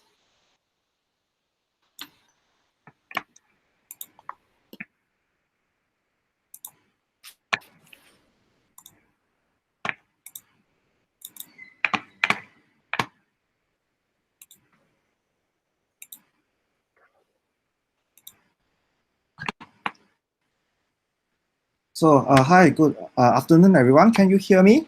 And can you see my screen? Okay, great. So this is my lightning talk. So I'm just going to share with you some of the misconceptions and best practices from a recent programming exam. So you, Prof. Oka's talk, that this recent programming exam was our midterm exam. So in summary, what we did was to write one programming exam question in such a way as to test single programming concepts, and that enable us to discover some misconceptions and bad programming practices. So that's what I'm here to share with you. Why did we write the question in such a way? That's because I think it's good that we mention we read literature. What other researchers have found is that programming problem-solving questions tend to require students to integrate many concepts together. So just ask any maths or physics teacher regarding problems that require 2 or 3 concepts. Students will find this difficult. So that results in poor performance in programming exams. And the next problem is that if you have a question that requires many concepts, you don't know if the students have grasped these single concepts. So you need to find ways to write questions that test one single concept. And here are some of the references. So this is how we did the exam question. So I can't release the whole question, of course, but I can give you a flavor of it. So we told them to write a series of functions. Each of these functions had their own requirements. So for example, we asked them to write a function, or is in, the function will just return true if a requirement is met, and false if the requirement is not met. Alternatively, we could get them to write a function that returns a calculation based on the inputs of A, B, and C, and so on. So at the end of the question, there's a function that requires them to put all these other functions together based on a given algorithm which is given to them. So here are some of the backcoding practices. The redundant code part is quite common. If a Boolean condition is true, then you return true, else you return false. So we try to stress in our lessons that this can be simplified into one line, but we still see many students making such mistake. One thing that was, another thing that was surprised me quite a lot is that I saw a lot of nesting of if-else statements. So you will see that in the orange box. When we actually taught them the logical operators of that you can use the AND operator and then just simplify them in this way in the blue box. Yep. So we also saw a couple of instances of being misled by Python syntax. So for example, in the first red box, you see A and B. So actually what happens is that they thought that this would be testing for both A and B being bigger than equal to 0, but that's not true. Okay. So, and also another one which was quite common is to test for the type of a variable. So many students wrote what we saw in the second orange box here, which is if S is dict, when they have to pass it at least to the type function. Okay, so this was students being misled by Python syntax. So I think what happens is that we have to address them explicitly in our lessons. Of course, and this is the age-old problem of the assignment operator, and in spite of us addressing it in our lessons, we still see many students are using the assignment operator to think that it is a copy, that is a copying action when it's actually not. Okay, so what's next? So having discovered these misconceptions, so what do we have to do next? So what happens is that we found that at least we found that no such assessment questions that address single concepts are very useful in not just in testing for students single concepts, but also it's actually quite easy to mark. Yeah, and of course, but more importantly, we have to address this. Since we discovered these misconceptions, we have to address these misconceptions and backcoding practices in our lesson material, and that is currently underway in the new programming course that I'm going to lead, which Prof. Oka had mentioned. Okay, that's all. That's the end of my lightning talk. Thank you very much. Yes, thanks very much. Yes, so next up, we will have actually still a current student, right, from GovTech. Yes, so actually Mr. Lee, and yes, so Mr. Lee, you can take over. Thanks.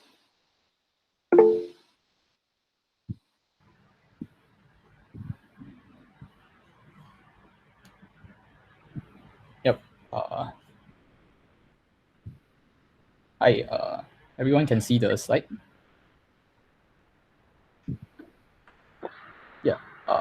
So yeah, I'm Wei Jie, and I'll be talking about learning Python with Tello June. So last year, actually, we did a conference. We did a one-day course at PyCon about learning Python with Tello June. So what is a Tello June? Tello June is basically this small and lightweight drone that is easily programmable. It has image recognition capabilities, and it is great for learning Python.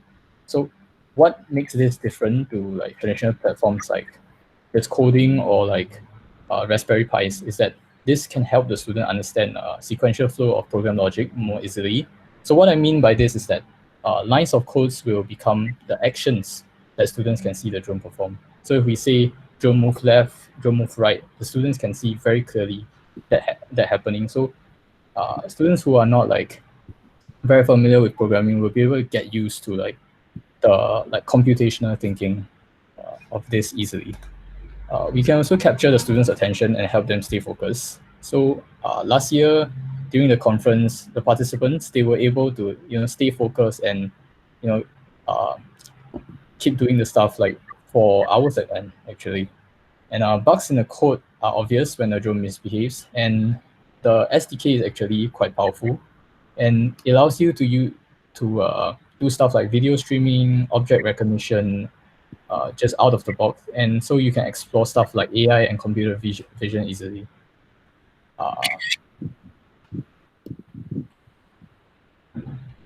So we can also do stuff like mission pads, memory games, swarming, and face tracking on this drone. So I'll explain a bit more about like what this means later. So first, let's see a demo of this.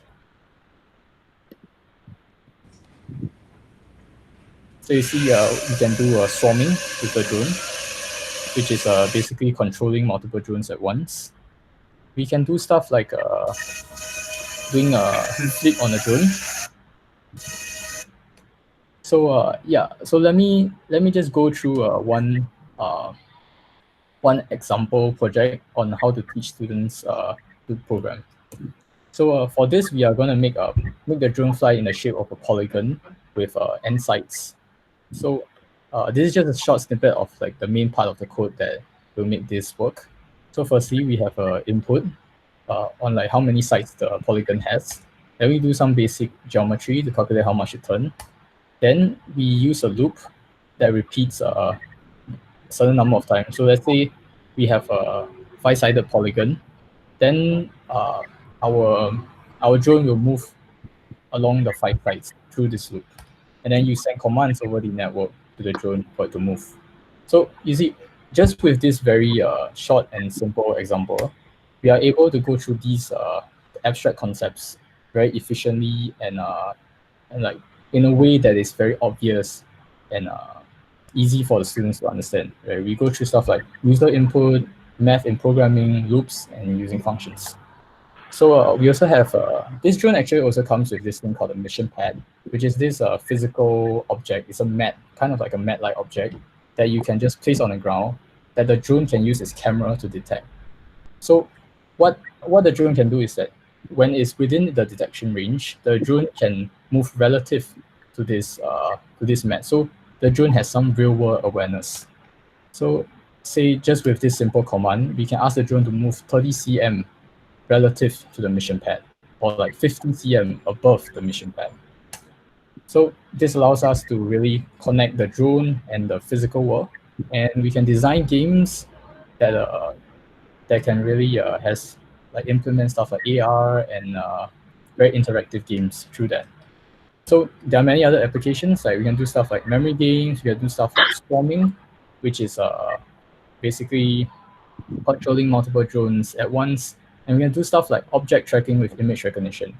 You can make the drone say follow your face and like help you do selfies and stuff like that, just with this Tello drone.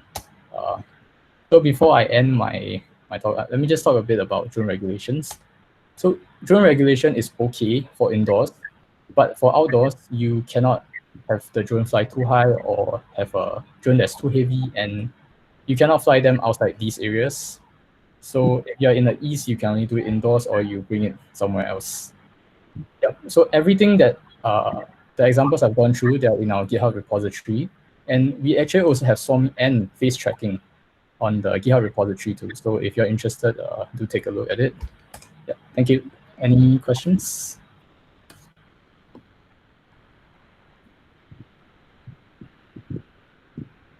Okay, thanks very much, Mr. Lee. So Mr. Lee is actually currently studying in the States, University of Michigan, and oh yes, there's a question. Yeah. Let's see. How much? I think it's about 300, right? Around there. I think there are actually 2 versions of the drone. There's the education version and there's like the normal version. So the normal version has a little less functionality, but it is cheaper. The one with the education version, right? You have those the mission pads that I was talking about, and you can do swarming with them. So it's a bit more features, and I think it's about 300 plus. Whereas like the normal one, I think it's only 200 around there. Yeah. So will it be possible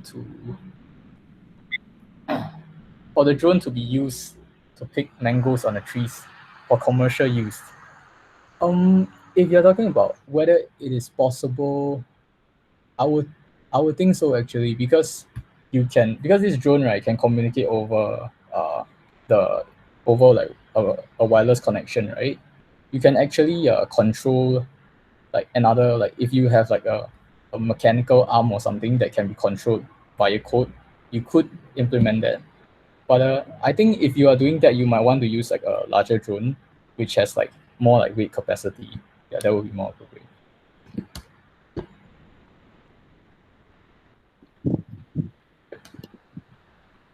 Okay, yes, thanks very much. So the edit version is actually only about maybe 85 grams, right? So you won't be able to pick any mangoes because the mango is heavier than the drone.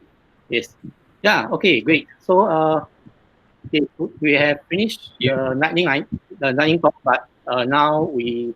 Oh yeah. That's how I was saying. Mr. Lee is currently studying University of Michigan, but he's currently break. I mean, he's currently back in Singapore for an internship with GovTech, and he's actually a Smart Nation scholar with GovTech, right? And actually, yeah, it's good to be back home because now Singapore is safer than that country. Yes. Okay. So anyway, yes. So that concludes our lightning talk, but we are moving to our lightning talks, right? So it's a conference, right? So we hope that people can get to know one another. And so today we have probably about 40 people here, and we are going to run through the slides. And when it's your name, if you can say something about yourself for about a minute or so, please don't just say your name and which school you are from, right? Please say something more substantial so that people can get to know you better. Right, so I'm sharing my screen and we'll be running through the names. Right, so first up, if you see your name on the screen, right, could you just unmute? If you have a face profile photo, then people will know who you are or how you look like behind the name. But if you don't have, then it's also fine if you can turn on your video for a while. Right. So first we have Mr. Ling. Mr. Ling, are you here?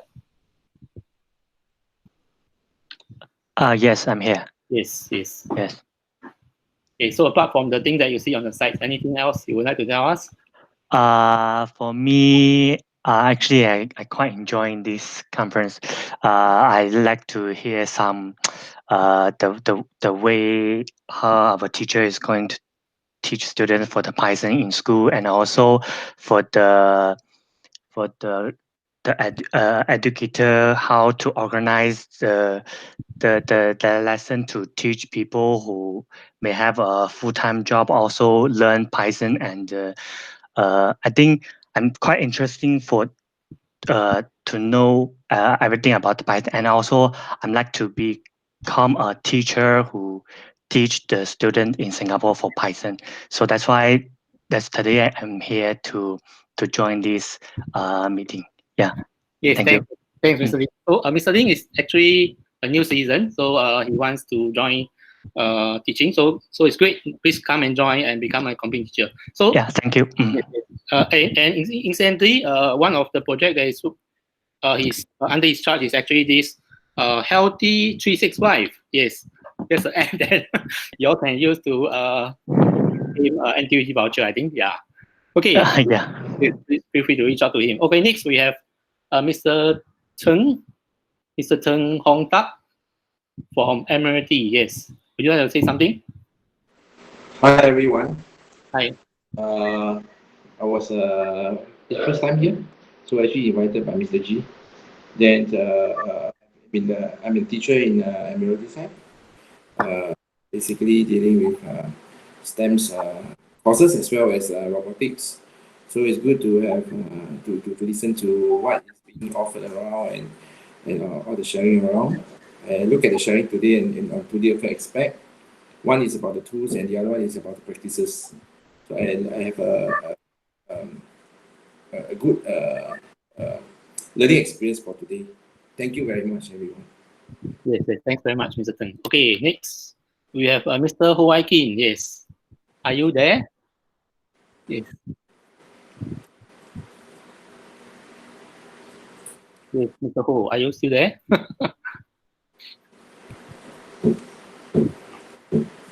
Calling once, calling twice. Oh, next we move on. Yes. Next we have Mr. Pua, also from Admiralty. Yes, Mr. Pua, are you there? If yes, can you say something? Please remember to unmute. Yes, calling once, calling twice. Oh, okay, time is precious. So next move on. Okay, Mr. Quack, we have Mr. Quay from Bunli. Yes. Hi. Yes. So I'm currently the only computing teacher in Police Act. So if anyone stays in the West and wants to teach computing, please come and join me. Jokes aside, aside from what's on the screen, I'm also interested to find out what's out there so that I can bring more context and relevance into the computing classroom. PyCon has been a great inspiration. Like just last time, I was looking for ways for my students to collaborate and code online, and today I have a lot of inspiration. So thank you everyone for sharing. Thank you for Mr. Gee for organizing this. Yeah, thank you. Thanks very much, Mr. Quay. Okay, next up we have Miss Patricia. Yes, previously from CPDT. Okay, hello.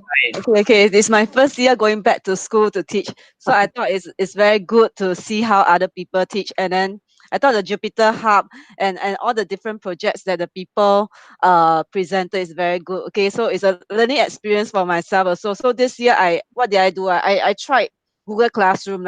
Yeah, so far my students are coding on Google Classroom and submitting via Google Classroom. So yeah, thank you, Mr. Gee, for organizing this. Yeah, thanks so much. Actually, Miss Nai reminded me of this the Tello drone, right? Because yeah, correct. Yes, actually the drones were quite a number of sets were bought using CPTD funding when she was in charge last time, and they are currently still in the computer lab of Dunman High School, right? So if if any school want to maybe know them for projects, and I think I can still nice with someone from CPTD. Yeah. I think it's not the drones, it's the Google, the AI thing. Yeah. Yes, there's this Google AI Vision Kit. Right? Yeah, correct. Yes, Yeah. okay. Yeah. Okay, thank you. Thank you. Okay, next. Sorry, we have Miss Katrina from Chongqing. Soon, yes. Are you there, Miss Katrina? If yes, can you? Hi. Yes, I'm here. Yes, very good. Yes, hi. This is my first time attending conference. I find it very interesting to hear the different teaching ideas and all the sharing that was done today. Yeah, so thank you so much. Yeah, I hope. Okay, sure. Please stay connected. And next, we have Miss Wong Xin Liu from Chongqing, also Yishun. Yes. Yeah, hello, can you hear me? Yes. Okay, nice to take part in this event today. For our school, Katrina, also my colleague, both of us are teaching the students. For this year, the Sec 3, we tried, I tried a bit differently, where I don't really follow the sequence or the so-called the syllabus of skill work. So in a sense, I reach out to the student much earlier to cover the Python, and it naturally let them actually want to learn more. Like when you give them a real problem, and as they solve and you see their ability, how much they go. If they can actually do more, I actually add in a bit more skills. So in that sense, I don't follow the textbook chapter by chapter. So I find it actually it's easier to attract them, and in fact we learn much faster. Yeah. So yes. today I also get to know about other tools that is available. Of course, it is a bonus to have it. Although in school most of us don't really have, but I thought it's an eye opener for us to look out, and in future, if we need, we can also get some of this to even enrich the students' learning. Thank you. Yes, thanks very much, Ms. Wong. Okay, next we have yes, Mr. Chong from class 2. Yes, would you like to unmute and say something? Hi there. Oh, there's sort of like so yeah, I guess it's what the description wrote. I'm from Dunman High, so I started writing my first line of code when I was about 13 years old at Sec 1 in Dunman High. So a math teacher who actually never taught me in my 4 years, he became my mentor, and he taught me computer science. So that was Sec 1, so 13 years old. By Sec 2, I was taking apart the school's laser printers and all the hardware, and I actually wrote viruses to infect the school's computers.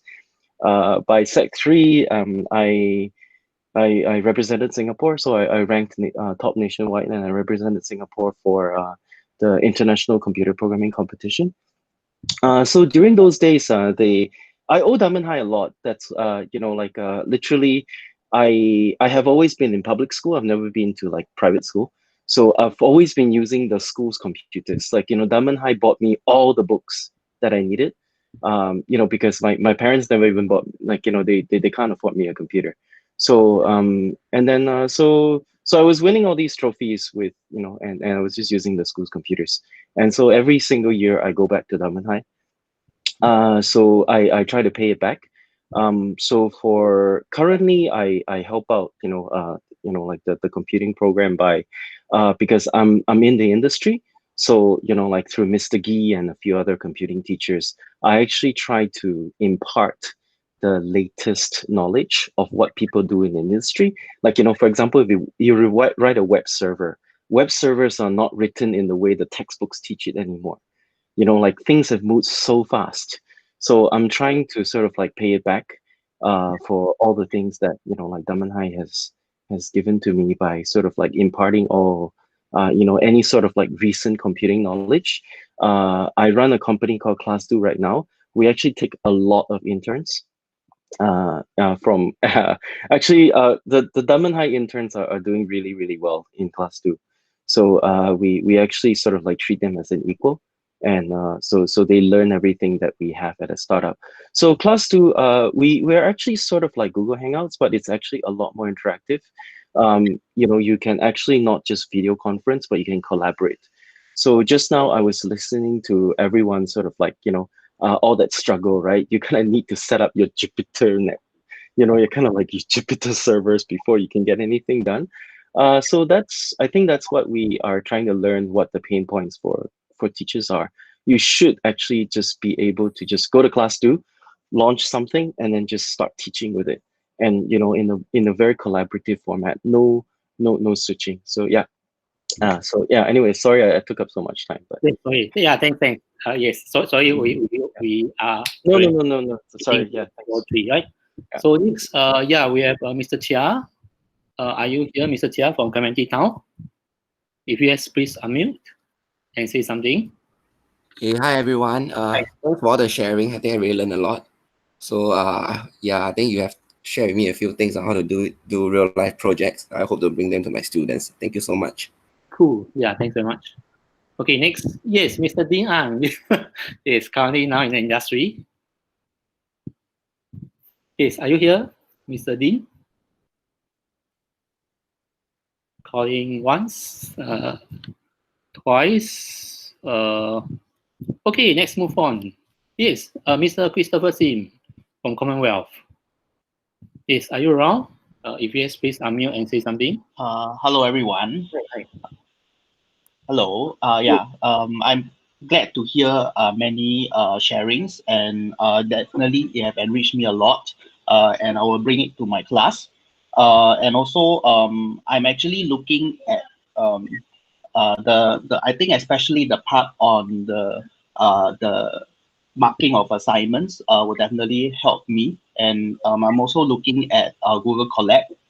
And also, I'm also similar, we are also similar to Chongqing, where we reorganize the topics from algorithms and programs, so that I think to really improve on the flow, so that I think the students actually learn, I think, faster in that manner. Yeah, thank you. Okay, thanks, Mr. Sim. Yes, next, yes, Mrs. Leong, also from Commonwealth. Hi, can you hear me? I'm Mrs. Leong.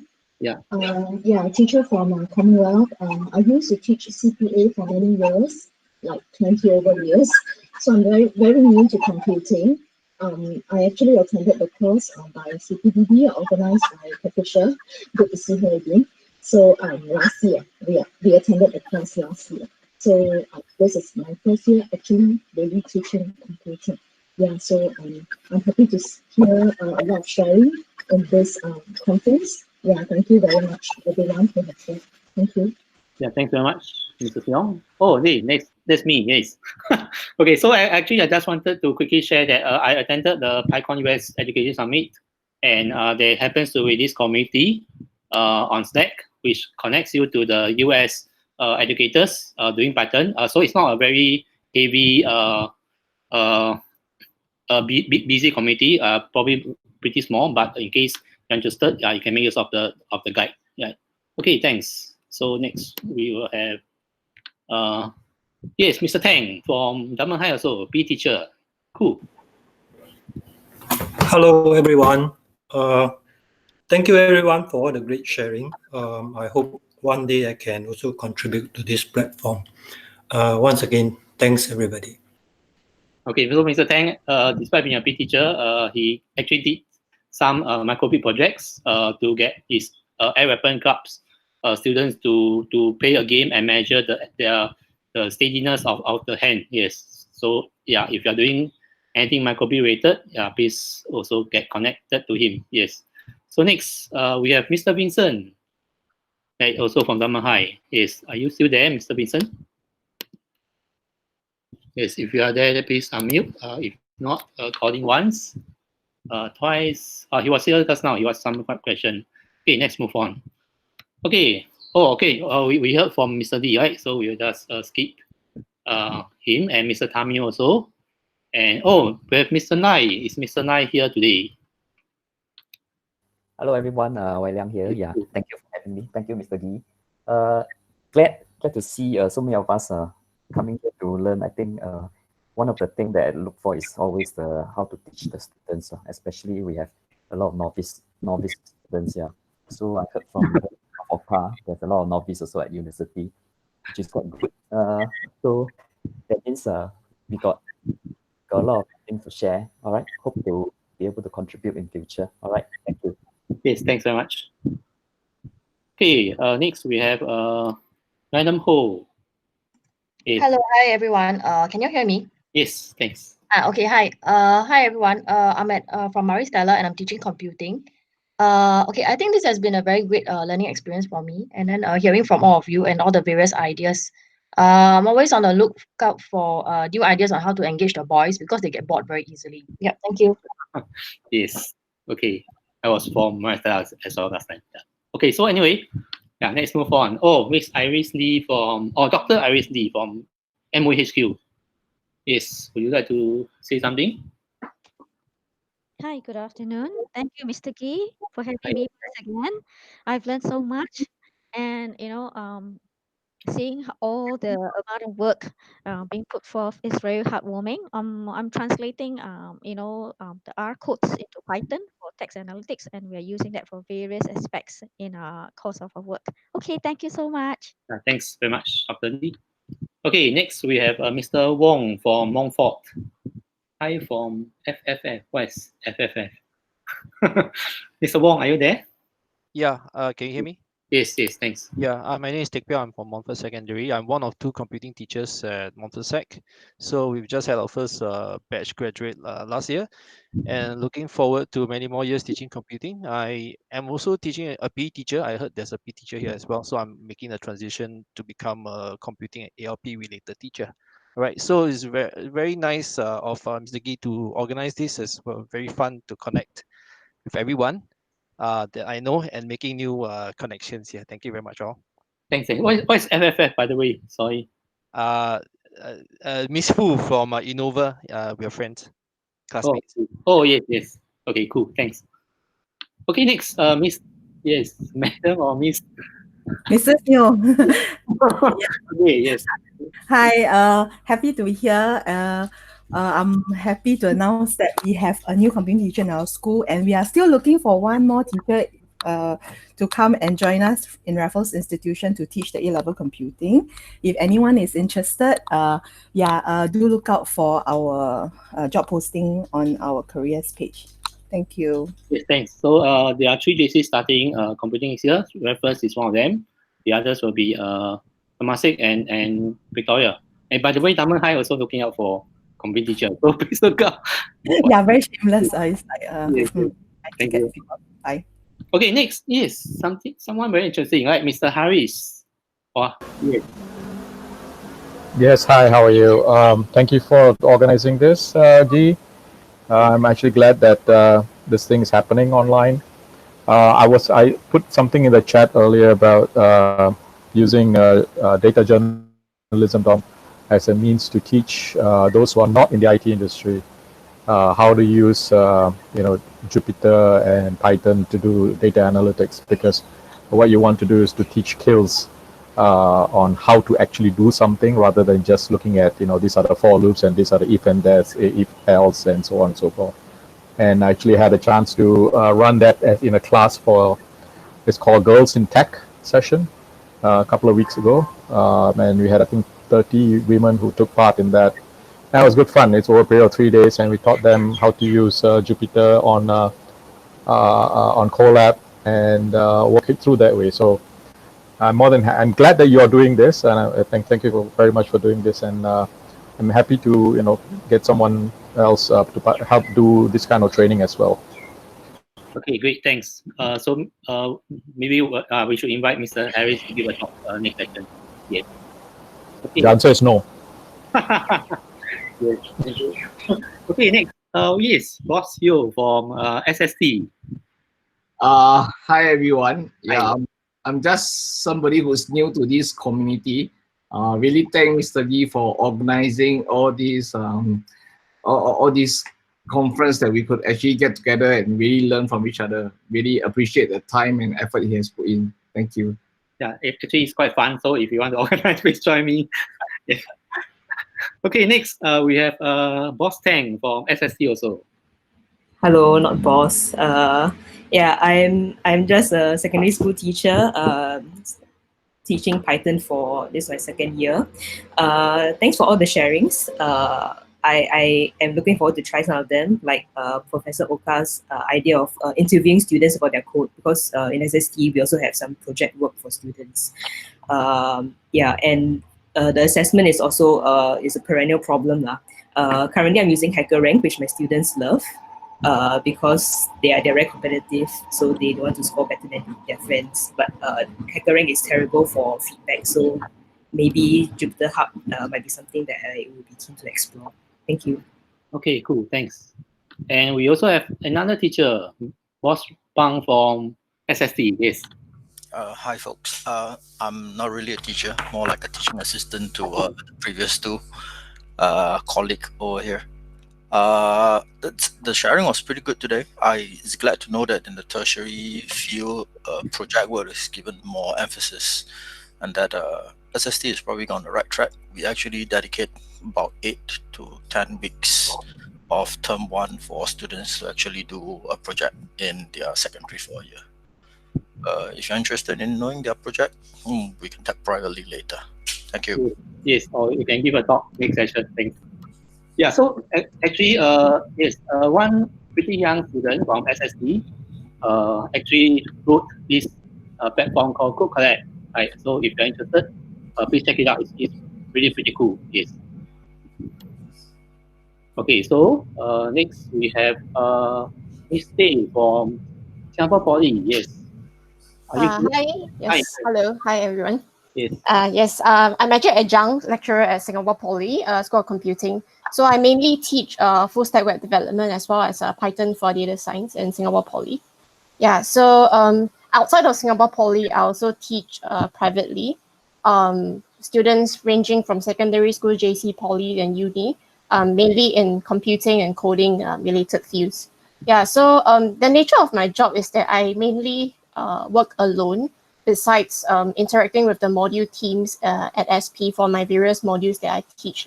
So a lot of things I've had to figure out alone actually. So I find that computing it's largely quite a new subject, especially at the A and O levels, right? And also the entire field of computing is like ever changing. So I just find that it's very nice and useful to have this platform where we can come together, all the educators come together and share different teaching methods and different ideas of how we can better teach computing in general, to whatever students of different age groups.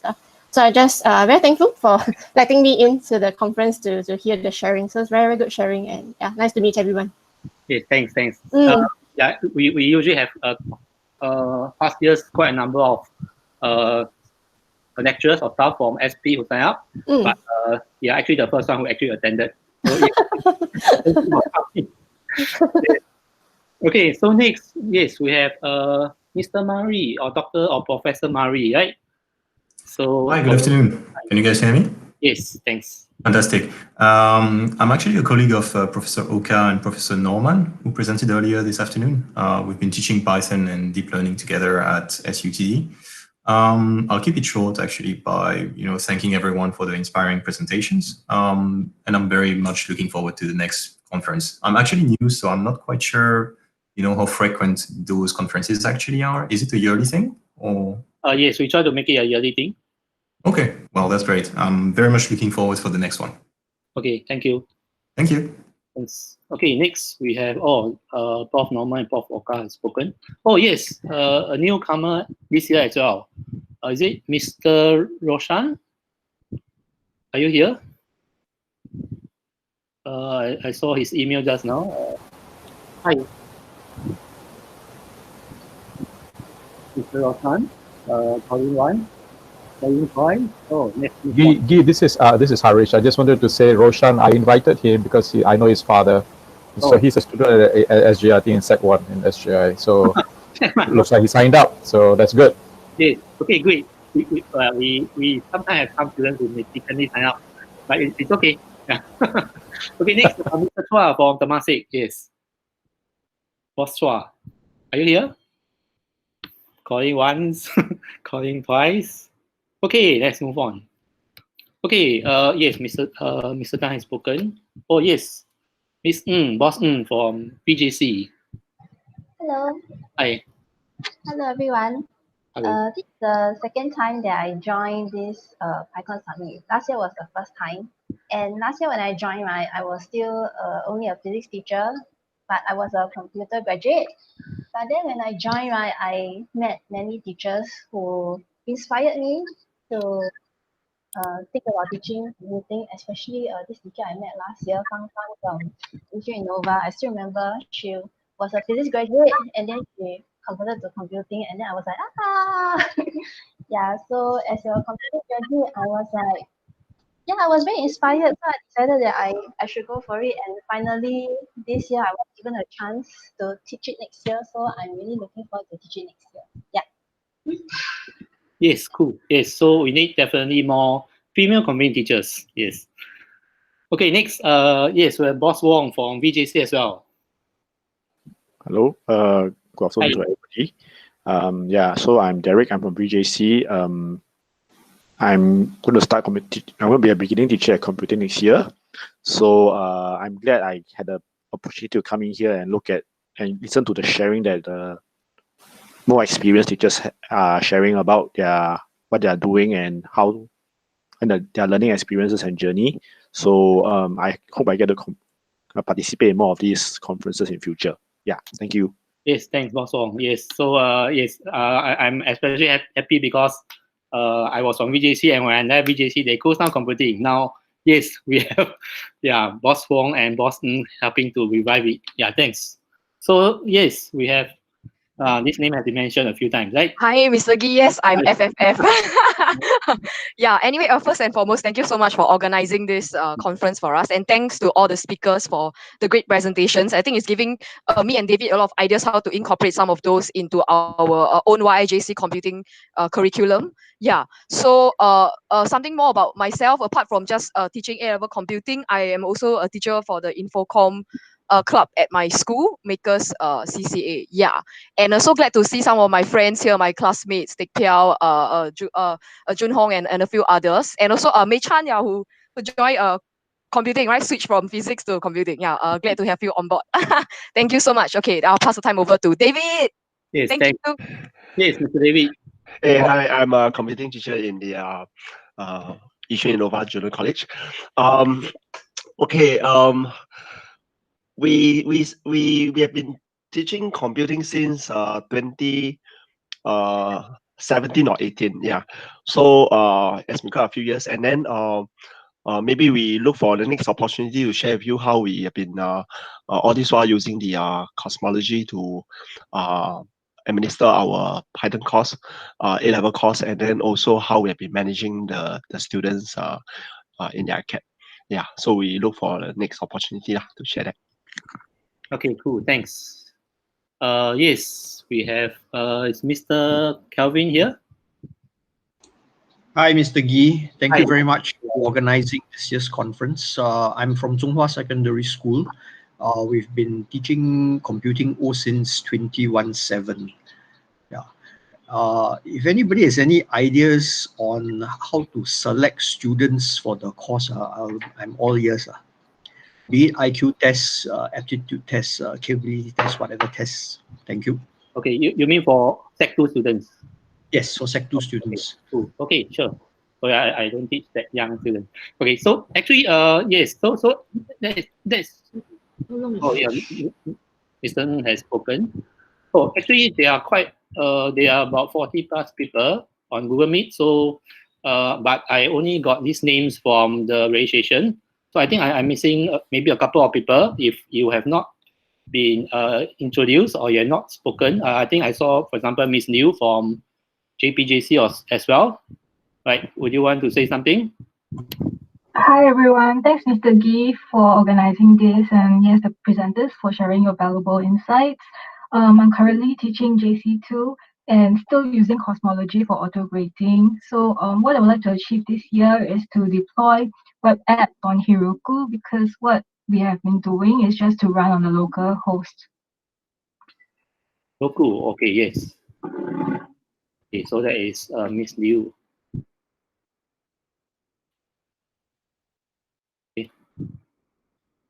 Okay, cool. Yes. Did I miss anyone? If I have apologies, please feel free to speak up. If not, then actually we are going to our last segment, right? Which is lucky draw. Yes. So yeah. So as usual, we have lucky draw. So this year we have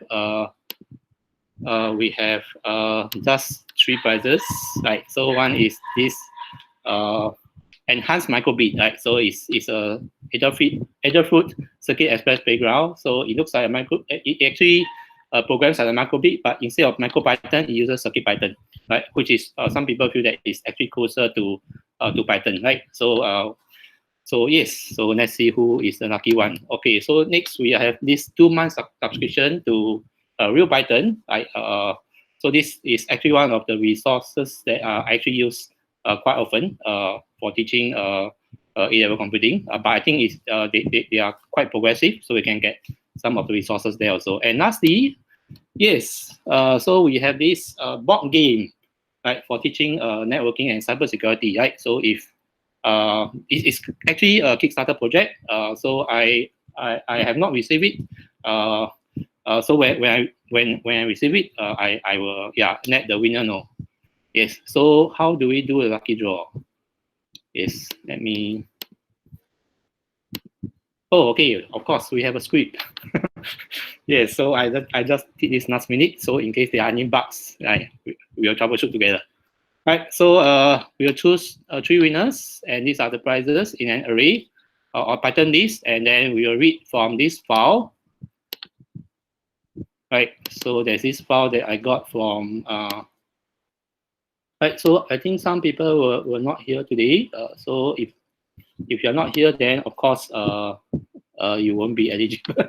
Right. But I miss a few names, so let me just add. Oh, people come for lucky draw.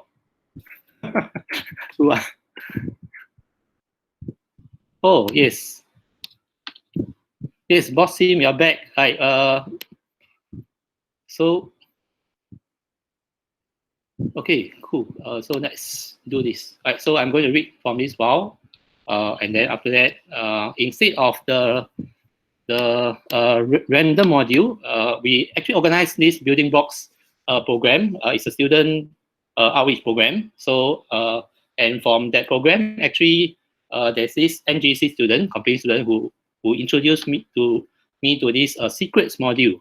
Right. So according to to him, the one that we usually teach at A level, the import random, is not secure, right? So he said that, oh, actually Python has this secrets module, and you can make use of this system random, and it can actually let us generate some cryptographically strong random numbers, right? So and the way it's used is also pretty similar, right, to the rand int, for example, right? So I'm going to do that, and after that, I'm going to use it to shuffle so that I don't have to run a loop.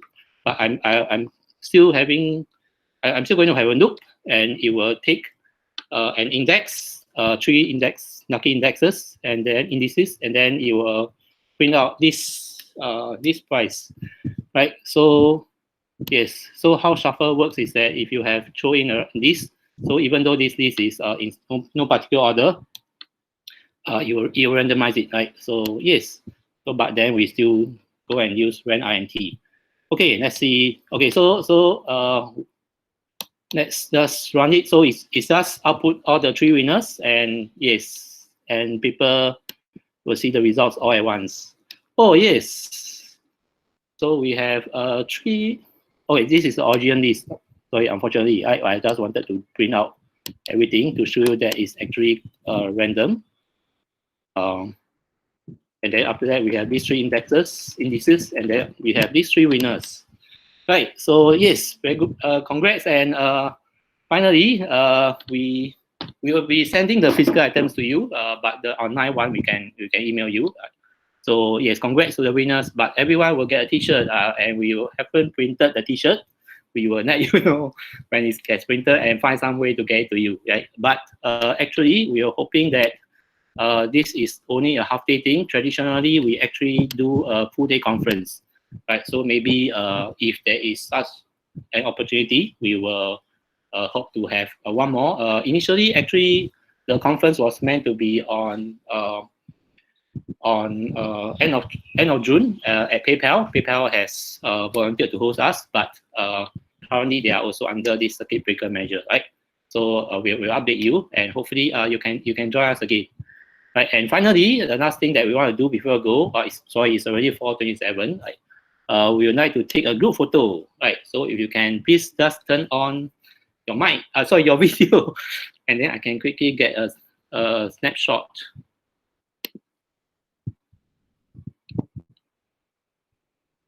Right. Okay, great. So if you have a profile photo, then that's also fine. But if yours is not something that is, yes, very good. Okay, yes.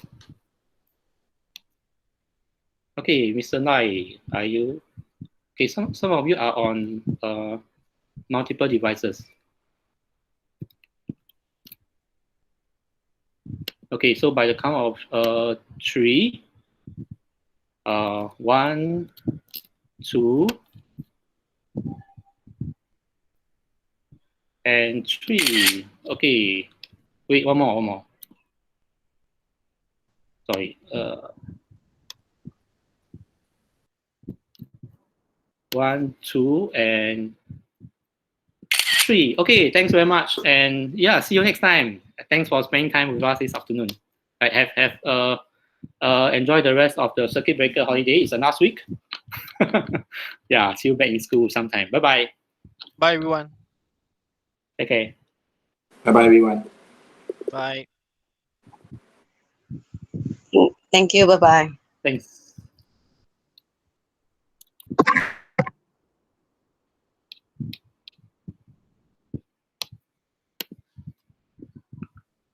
All right. Thanks, Mr. Gee, for having me. Yeah, thank you for coming. Thanks. Yeah, take care. Okay, bye bye.